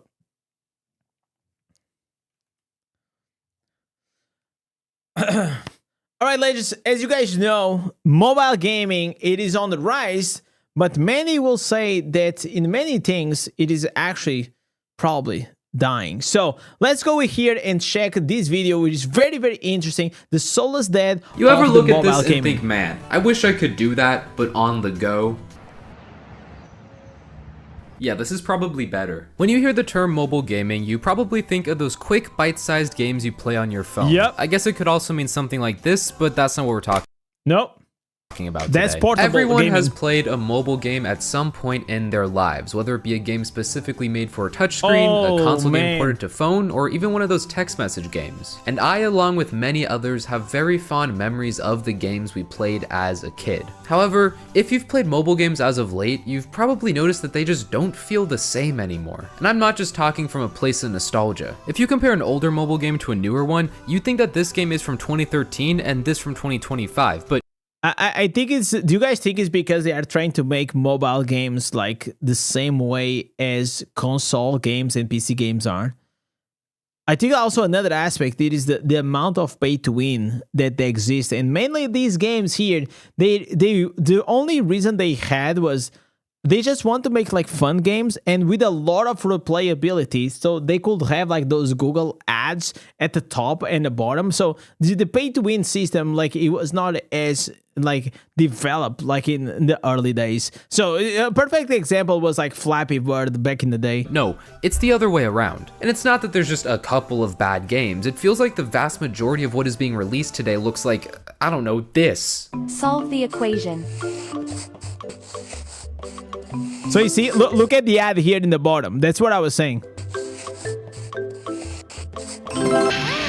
I don't think I'm alone in saying that mobile games today just feel so forgettable. If you were held at gunpoint and asked to name a mobile game released in the past 3 years, your best chance at survival would be naming a random object with .io at the end. But despite everyone almost unanimously agreeing that mobile games today are worse, it seems like no one really knows why. Sure, it's easy just to blame it on the absurd amount of ads these games have or their terrible visuals, but the games everyone seems to point to as the good mobile games also had ads and they didn't always have the best visuals. So clearly something else is causing this change, and I want to get to the bottom of it. But in order to truly figure out what is going on here, we need to travel back in time to the very beginning of mobile gaming. June 29th, 2007 is the day the first iPhone was released, and from this point forward, the smartphone game market would never be the same, as in the market didn't exist before this point. There were a few attempts at phone games prior to the invention of smartphones, but those looked like, well, this.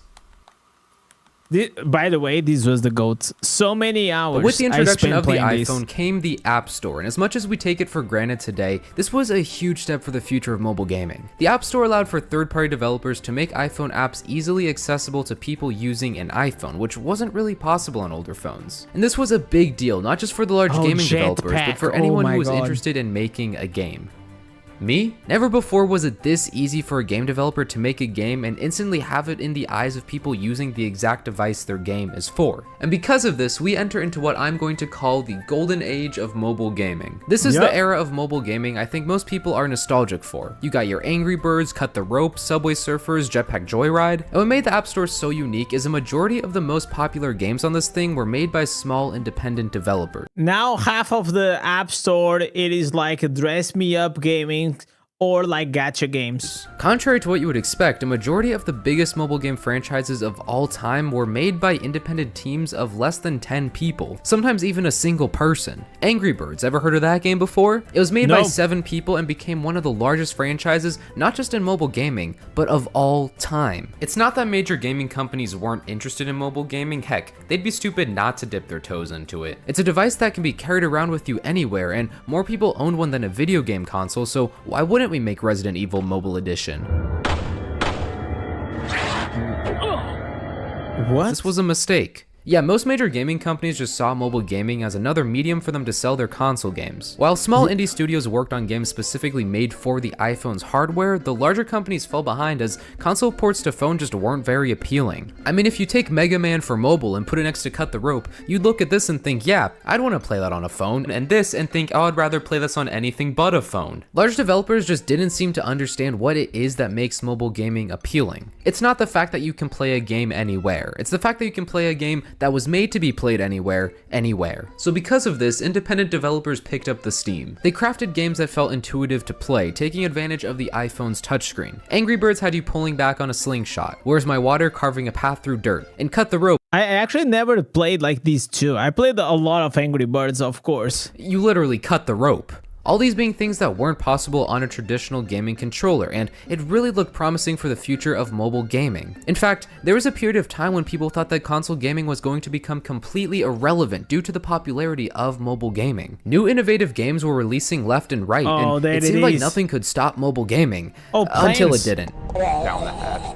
Oh my god, our mouth is getting so big we're swallowing the city. This is whole IO, and it's one of the most addictive mobile games. Around 2011 to 2013 is when the first cracks in the mobile gaming market started to form, and you might not believe me when I say this, but a lot of it had to do with money. When mobile gaming first hit the market, the idea of creating a free-to-play game was unfathomable. You spent months, maybe years pouring your heart and soul into a game just to release it for free? How am I supposed to make money? In-app purchases weren't a thing before 2009, so for the early years of mobile gaming, most games were a one-time purchase, meaning you bought the game and that was it. Because of this, most early mobile games, at least the level-based ones, followed the design philosophy of full-release console games. You play through a series of levels, slowly increasing in difficulty, and face challenges that can be hard to figure out but feel fair and rewarding when you finally do figure them out. And with developers only worried about selling their game once, their effort went into crafting a genuinely fun experience for the player through and through, focusing solely on the game's mechanics because that's all that people cared about. But this all changed in 2009 when Apple introduced in-app purchases to the App Store. Now in the beginning, I actually think in-app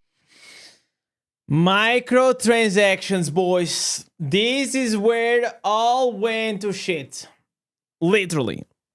Microtransactions, they are a plague. They are everywhere from mobile, like started on mobile, now it is literally everywhere. Purchases were very healthy for mobile gaming and even benefited the consumer in many ways. This might be a controversial take here, but people like things that are free. And although these paid games sold very well, there was still an untapped potential into the market of users who only downloaded free games. And so once in-app purchases were added to the App Store, many games experimented with the idea of freemium experiences. Yeah. Basically, you could download the game for free, but only a certain amount of the game was available to you before you had to pay to unlock the rest. And this right here is the healthiest state I think mobile gaming has ever been in. It was a win-win scenario for everyone. You could download a game for free without the risk of paying for something you ended up not liking, and if you did end up buying the full game, the developers would make their money without having to shove a million ads in your face. Or some games would even opt to having their whole game be available for free, the only caveat being you would have to deal with ads. But if you wanted to pay a little extra money, you could remove the nowadays I cannot like really deal with those games. There are games that is like, oh, you can play for free, but then, oh, if you watch this ad, you get like 50 rubies, or if you watch this ad, you get like 50 gold. Like it's like I just can't. As soon as I see a game that is free to play and it has like those, I have to watch an ad to get like a currency, I instantly delete ads entirely and have an uninterrupted experience. Both are very consumer-friendly practices that only help to increase the accessibility of these games. And if you did decide to pay, what you were paying for was the game itself. But as with all good things in life, this didn't last long. Developers quickly realized that if we can charge people to unlock levels, why can't they also pay to get coins? Or to make the level easier? Or to gamble? The Gamba boys. And slowly these apps morphed from trying to sell you on the game itself to trying to figure out how they could design their game to include as many in-app purchases as humanly possible. And there is no better example of this than quite possibly the most popular mobile gaming franchise of all time, Angry Birds. Everyone knows Angry Birds. You launch your birds from a slingshot to knock down the pig's towers, and you score points at the end of each level trying to get a perfect 3 stars. It's a great evolution of the crush the castle formula. However, as the years went on, you can see a noticeable shift in the direction these games took. The early Angry Birds games were all designed with the core purpose of being a fun time. You'd progress through levels that utilize the game's unique mechanics in cool and interesting ways, and although the levels would get difficult, they ultimately were puzzles that were meant for you to solve, and the series became beloved because of it. Eventually though, people got tired of the same old formula, so Rovio needed to pivot. They made a few spin-off titles that to this day are still really good games, if they were still in the App Store, but the franchise started to struggle financially. They went from making a lot of money to making a lot of money, but now a little less. And so with their next game, they need... And the problem also like with the model of like, I buy the game and then I don't have any other purchase inside. It's like, once this game became so popular, almost everyone became a customer, like they bought the game. Then there's a cap to the market that these games could actually go and keep expanding. So that's one of the reasons why by introducing things like the battle pass, like you know, buying like if you have a builder and you can skip the time or you buy the diamonds, it just gives like some extra like income to these games continuously. To do something big, and that something big was making a casino for toddlers. Angry Birds 2 hit the scene in 2015, and you can instantly tell with this game that something about the whole thing is just off. The original Angry Birds was a game where you would launch funny birds at a tower, but now you have gems that can be used to buy chests. There's a card tower that essentially is just a gambling game, and if you lose, you can continue with gems. There's these pearls which you use to buy hats for your birds that can make them more powerful, but you also use gems to spin this wheel of chance that might give you more pearls. There's a daily event that if you lose, you have to spend gems to continue, a battle pass, loot boxes, offers popping up in your screen every 5 seconds, cooldowns galore, and even the main menu of this game is basically all places for you to spend your money, with the actual levels being crammed into the corner here. And once you do get into the main game, it's even worse. This game uses a card system for your birds, which on paper is an interesting idea. It allows you to choose which bird you want to play next, and if done properly, it could add a ton of strategy to the game's simple formula. But they don't do any of that, and it's very clear the only reason this card system is in place is to entice you into spending money. These levels are purposefully designed to just be slightly too long or slightly too hard for the amount of cards you have, and when you run out, you can always spend some gems or watch an ad to get a few more. And this— oh my god, this is exactly what I was talking about. This is like literally the biggest cancer that came to mobile was this here. Like, oh, you don't have more you don't have more turns. Oh, don't worry, just watch this ad. Just watch this ad. It is completely fine, man. Just waste like 30 or a minute of your time and you're gonna be able to play. Or if you don't wanna waste that time, you just buy with the 60 diamonds. This was actually so terrible, man. For a while, I dealt with this bullshit with a game that I played probably for 3 months. And then I literally just thought, bro, what am I doing with my life, man? But the thing is, like, you guys have to understand, like, if you are like a person that you're not a gamer and you just like to play games like on your way to work, during the commute and all of these things, probably you're not a gamer and like you don't know if this is a bad practice, because probably maybe this is like the first game that you are playing.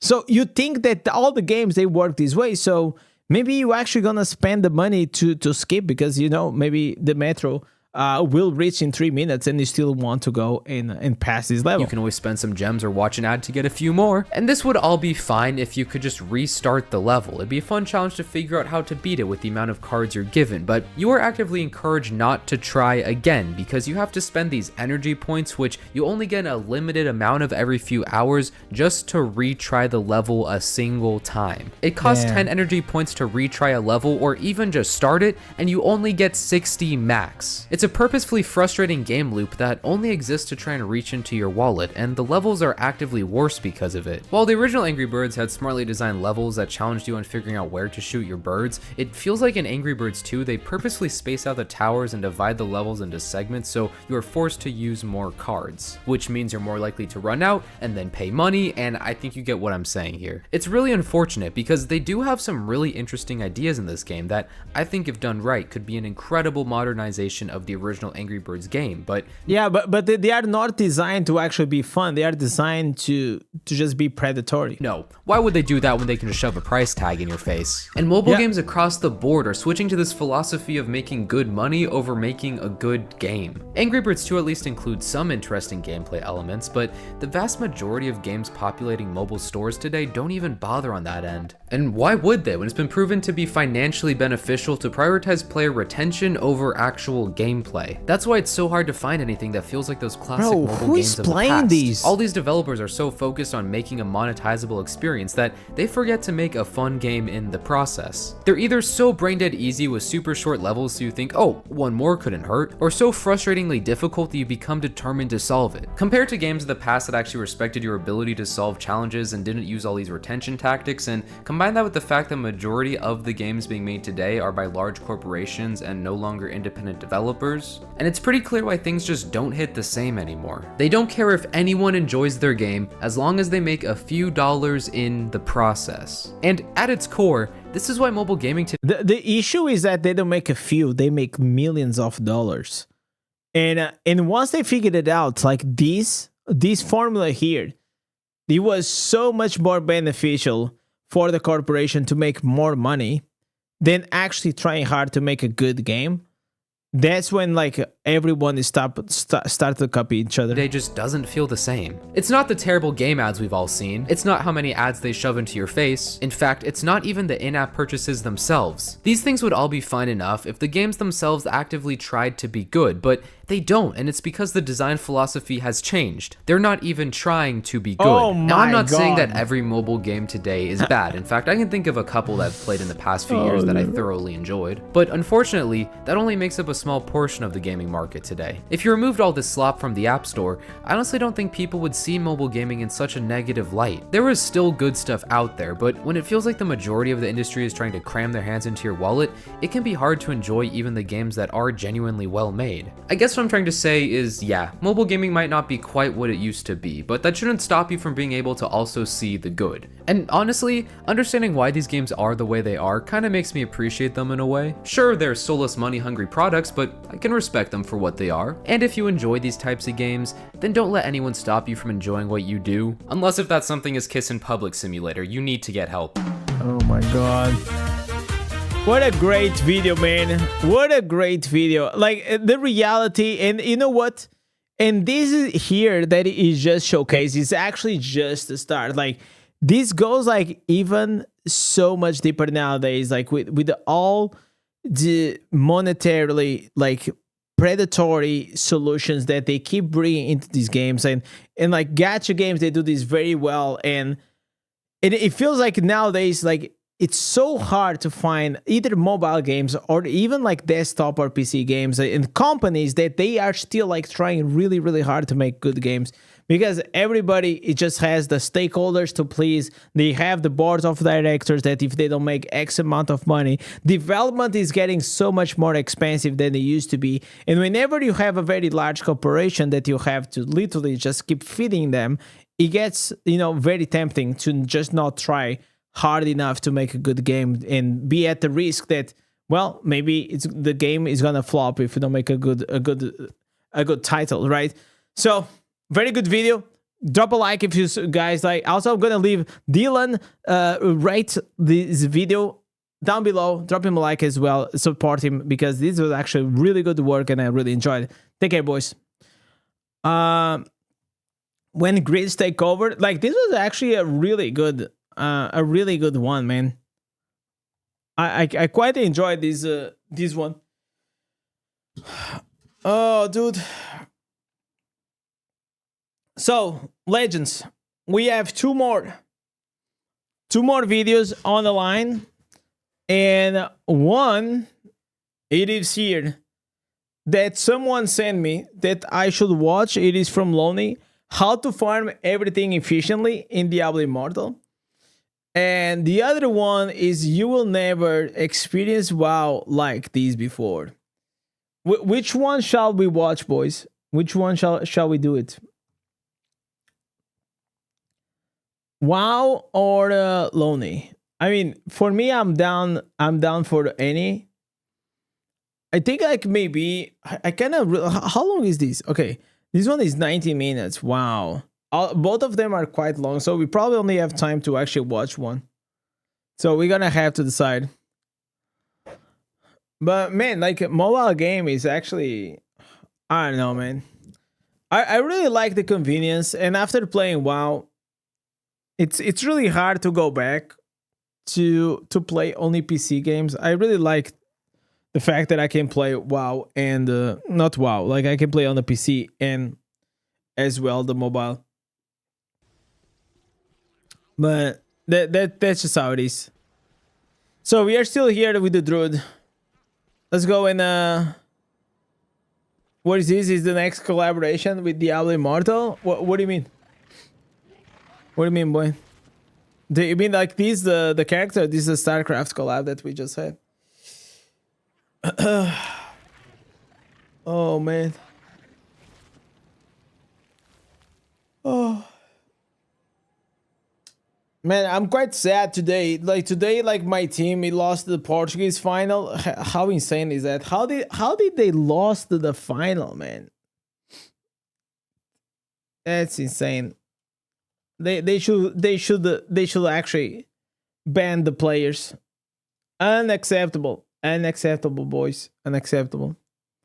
All right, ladies. We're gonna go here and we're gonna go watch here this how to farm everything efficiently in Diablo Immortal. Someone sent me this video, and I kind of wanted to watch. All right.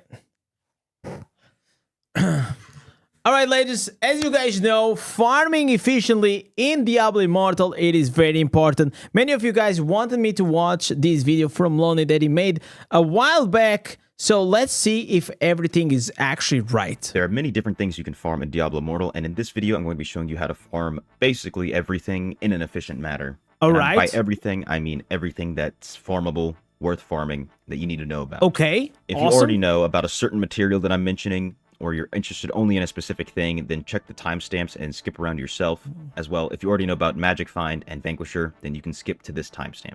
All right. There are two things that you need to know about being efficient with your farming, and those two things are Magic Find and the Vanquisher nodes. Yep. Magic Find is a stat that you get from having your legendary gems ranked up at rank 5 or higher. If you are using the auto feature right now, make sure, because the bot is gonna kill everything, make sure that you are keeping rank 5 or above gems to have the highest amount of Magic Find. 1-star gems give 5% each, 2-star gems give 10% each, and 5-star gems give 15% each. You can see your total Magic Find by going to your inventory, tapping the character stats icon, and then scroll to the bottom of the more attributes page. And if you click on it, you'll see that it says that it increases the chances of I think dropped right now items I to have be 95. magic, rare, or legendary. If you didn't know, in Diablo Immortal, normal items are white, magic is blue, and rare is yellow. And of course, legendary items are the orange ones we all know. Normal items give you 1 scrap, magic items give you 3 scrap, and rare items give you 1 dust. If you're on a newer or lower gear level account, then you'll always get double materials until you catch up to whatever the server reliquary level is. I'm not exactly sure what that is, but my free-to-play account is still below it at a level 61 reliquary, and these are the levels on my gear. Magic Find only affects items that are dropped for monsters, as it mentions. So anything that comes out of a chest is going to be unaffected. And this has no effect on rune drops, set item drops, or any type of gems.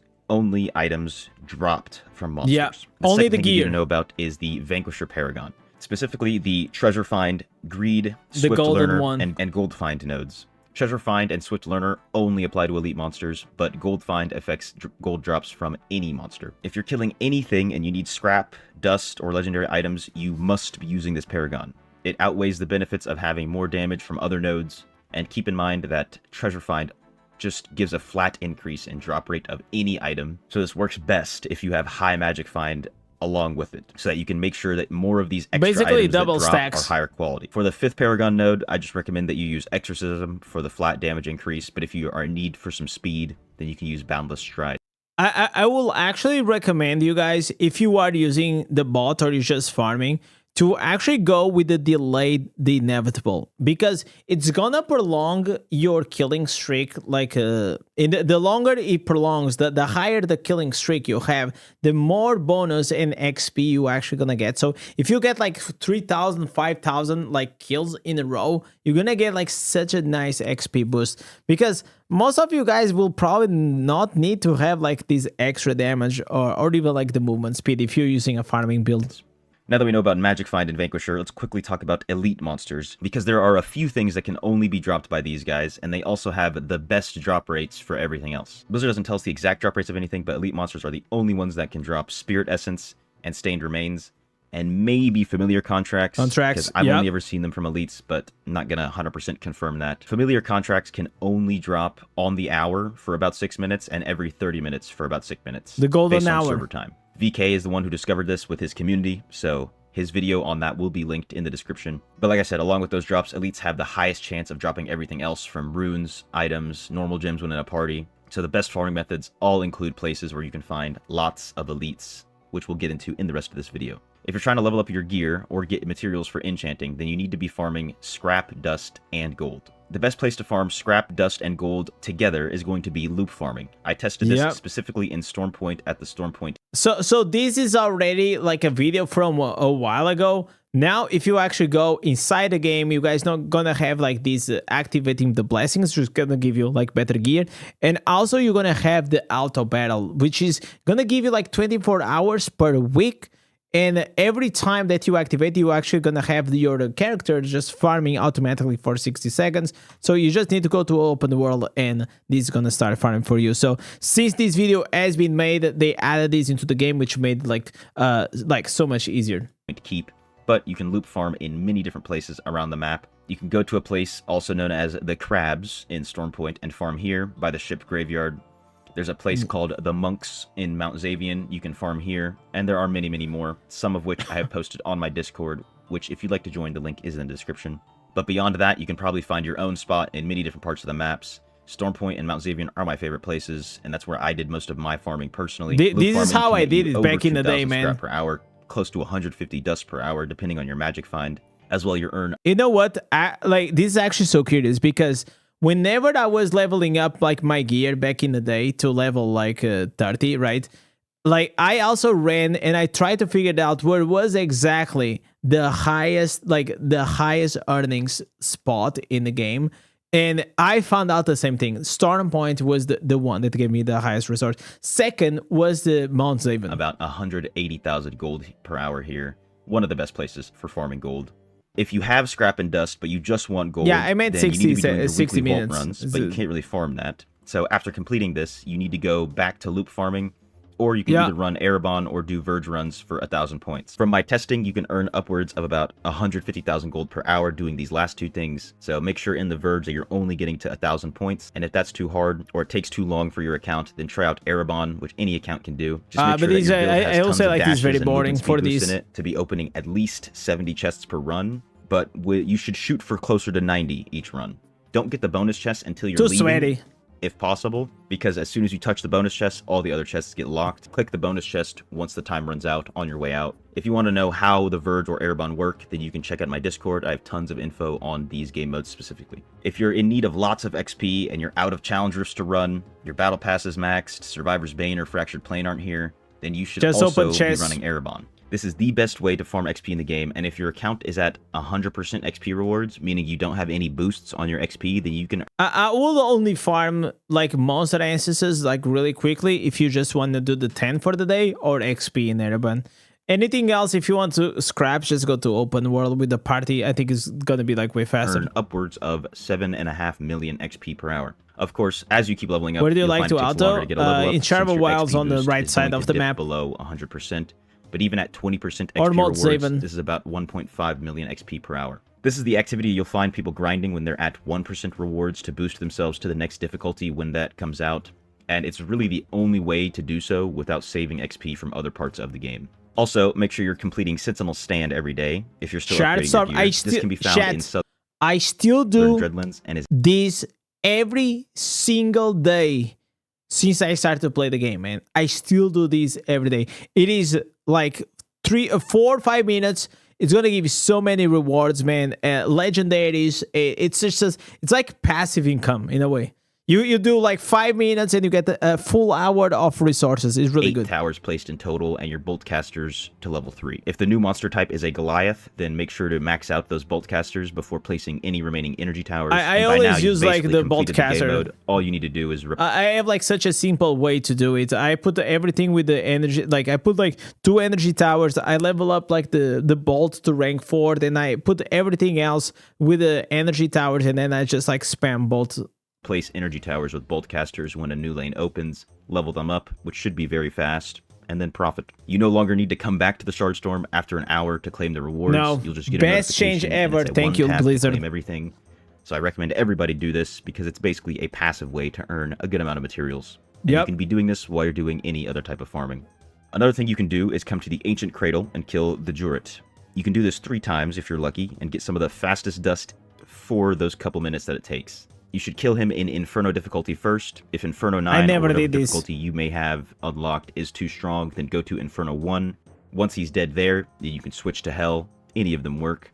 And then once you kill him in Hell, switch to normal difficulty. I don't think it's worth it to do this. This can give you about 20 scrap in just a couple minutes, and it's honestly a fun way to just break up the grind. I don't know how long it takes for him to respawn, but generally every time I've checked, he's there and I've been able to find him. Yeah, because nobody's doing it. If you're in need of legendary items and essences, the best place without a shadow of a doubt is farming Helliquary raid breaches. Rest in peace, boys. Rest in peace. This was so good back in the day. Yamnal of the Deluge in Hell 2. Make sure you do Oh, your they weekly nerfed raids it. before doing this, but afterwards you can just By the run. way, boys, if you're watching this right now, this does not work anymore, okay? This got nerfed. It was absolutely OP. This could give you up to like 25 like legendaries per hour. It was absurd. You could have like all of these gear like in no time, all the new instances. But yeah, unfortunately, it doesn't work anymore. So I'm just gonna skip this. This is a tie between challenge dungeons, verge runs at 750 points and 1,000 points, and tower runs at about 5 runes per hour. These can be any rune, so getting legendary runes is really just pure luck. Yeah. If you have a strong tune, then I say challenge dungeons will be the best place for you to farm, since you can get the S-class modifier often, and generally you'll always see elites in dungeons. But for those of you not doing tons of damage, then verge runs at 750 points per run will be the best for you. If you get bored of that, then running the tower is almost just as good. The biggest thing is you want to be killing elite monsters for the best chances at runes. So in I will say, like, if you're not strong enough and to be doing like very, very fast challenge dungeons, this is your best bet. Like, you don't need anyone else to run like the tower. You can literally just keep like running in a circle. I actually, like, on my Discord, I have like the route that I use. It is so easy. Drop at certain times, that being the first 6 minutes every 30 minutes server time. So if you want to be farming these, what's up, guys? Specifically, you can jump into the tower right before the hour or the 30-minute mark hits and start looping as fast as you can. Try to kill as many elites as possible, and you just might earn yourself a familiar contract. Yeah. It's not a guarantee during this time. It's frame, gonna have a but cap this of is the 10 per only week, time by the in way. which they drop. You can farm other places, but the tower is going to be the only place where you can, on demand, guarantee that you're just going to have a lot of elites to kill. If the tower's occupied, then just go to your favorite looping spot and try there. Again, VK and his community found this out.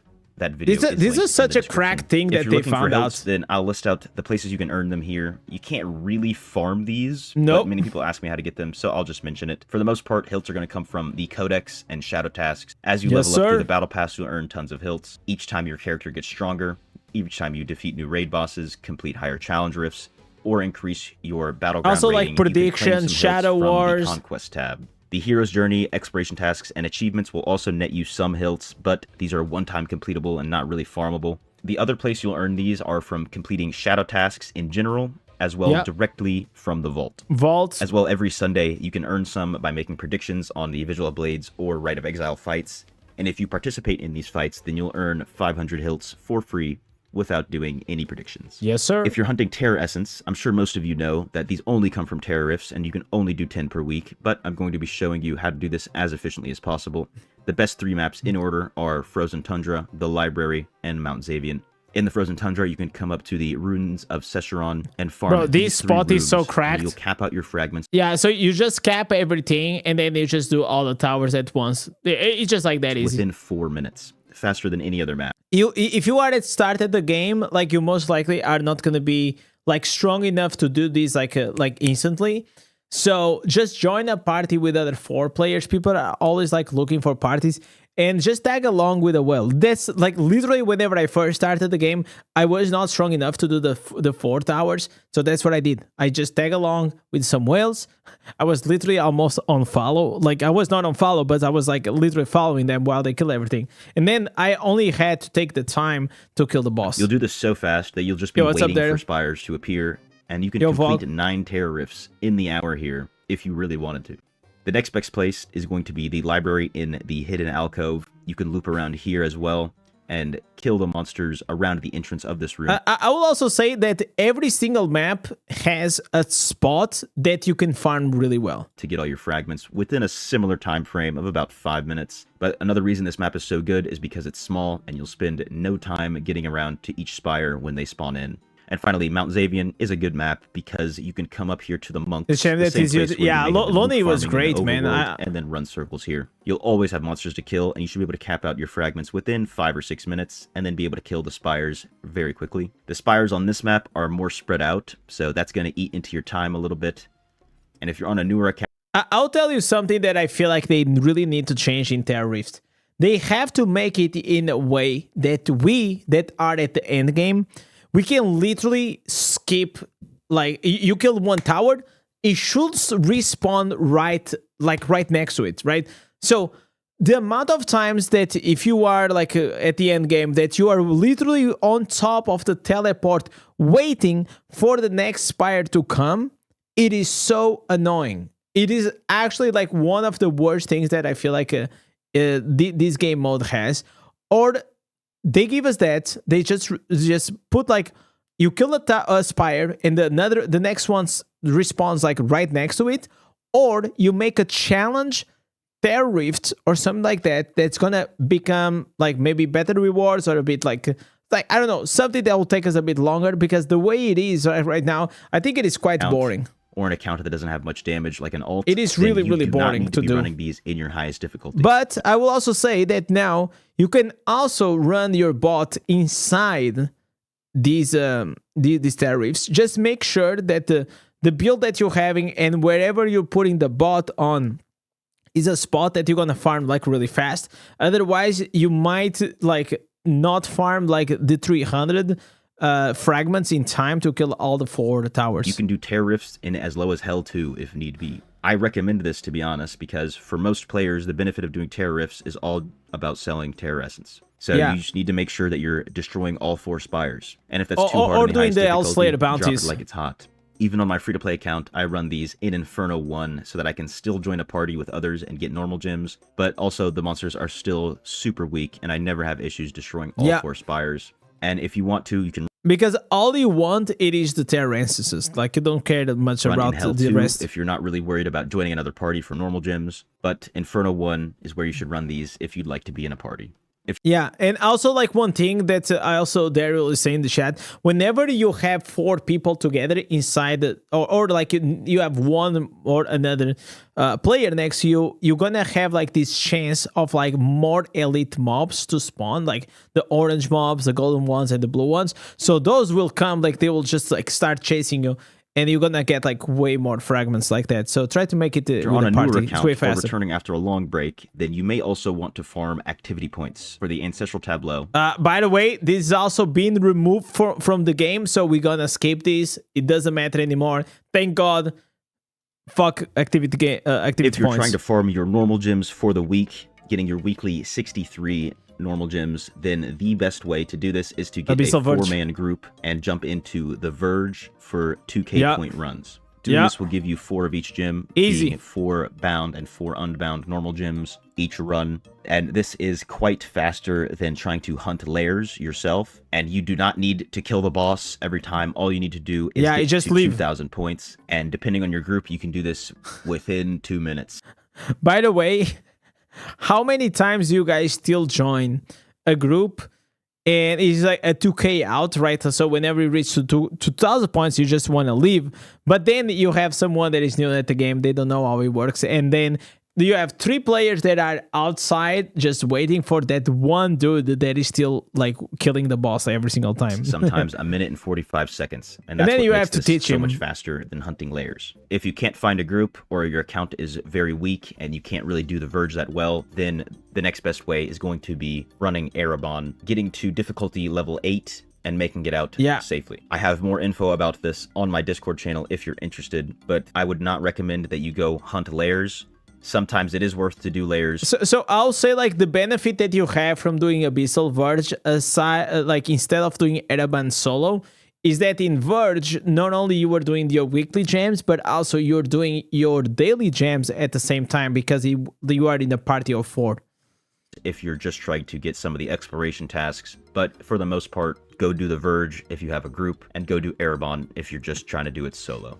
Now let's talk about plat farming. You of course need to find things that are sellable on the market to make plat. The main things are just going to be your Terror Essence, runes, the odd legendary gem that you get from a purple crest, and any random aberrant familiars that you can sell. It costs plat to convert these, so unless you plan to spend a lot of platinum, and I mean a lot, to start messing with these pets, then you should just sell them. You can almost guarantee that you'll be able to sell these random aberrant pets for about 4,000 plat. Cats will maybe even sell for more right now, and sometimes you'll be able to get a little bit more. It depends on the meta.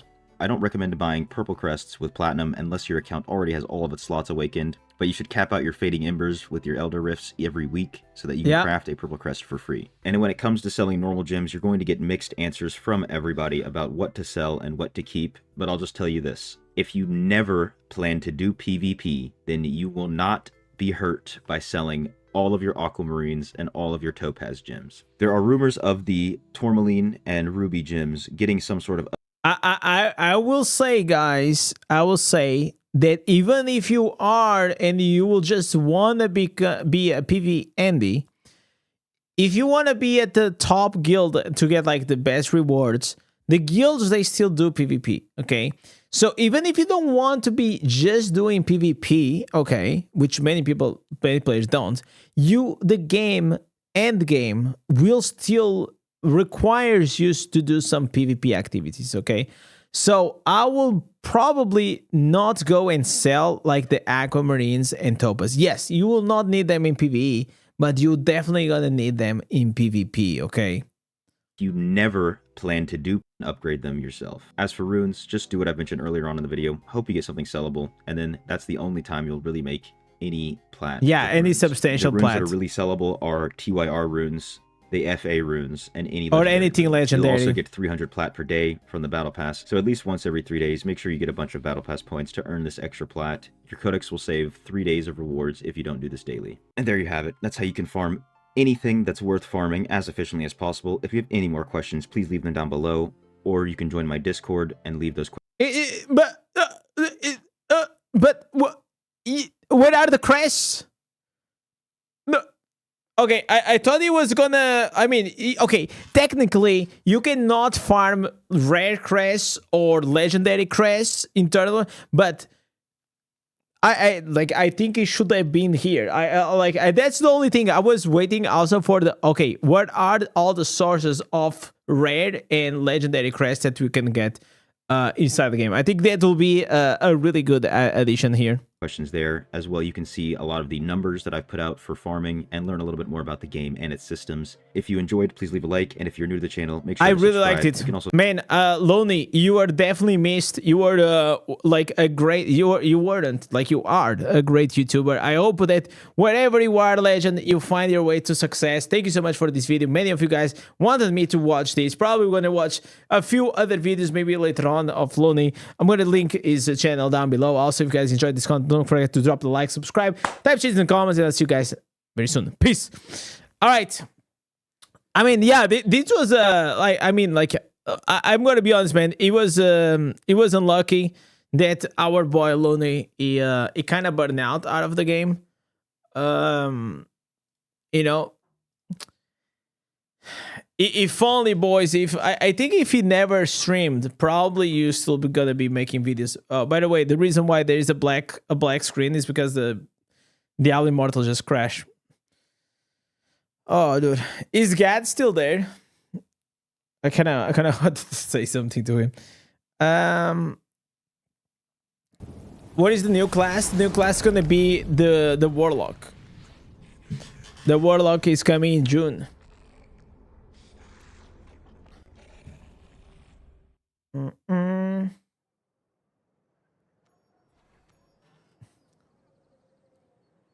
All right. Wanna do some dungeons? No, man. I am retired. I'm not gonna do dungeons anytime soon. Maybe whenever I change classes, but I definitely don't want to run it, especially on the druid. I am on cooldown right now. I'm 100% on cooldown. So, legends, I think this is gonna be it for today. I took it a bit more chill. I also hope that you guys enjoyed my video today. I just wanted to yap a bit. We're gonna keep doing these reactions like here and there. But yeah, legends, I hope you guys have a lovely day, afternoon, morning, or night, wherever you are. Tomorrow is gonna be Monday. I know that a lot of you guys are gonna clock in at work. For me, honestly, it doesn't matter. Either it is Monday, Tuesday, Saturday, or Sunday. I'm clocking in every day. But I think, like, gladly, I'm also in a position that I do what I love. And I have the flexibility thanks to you guys. So, love you all. I'll see you guys tomorrow on the live stream. Peace.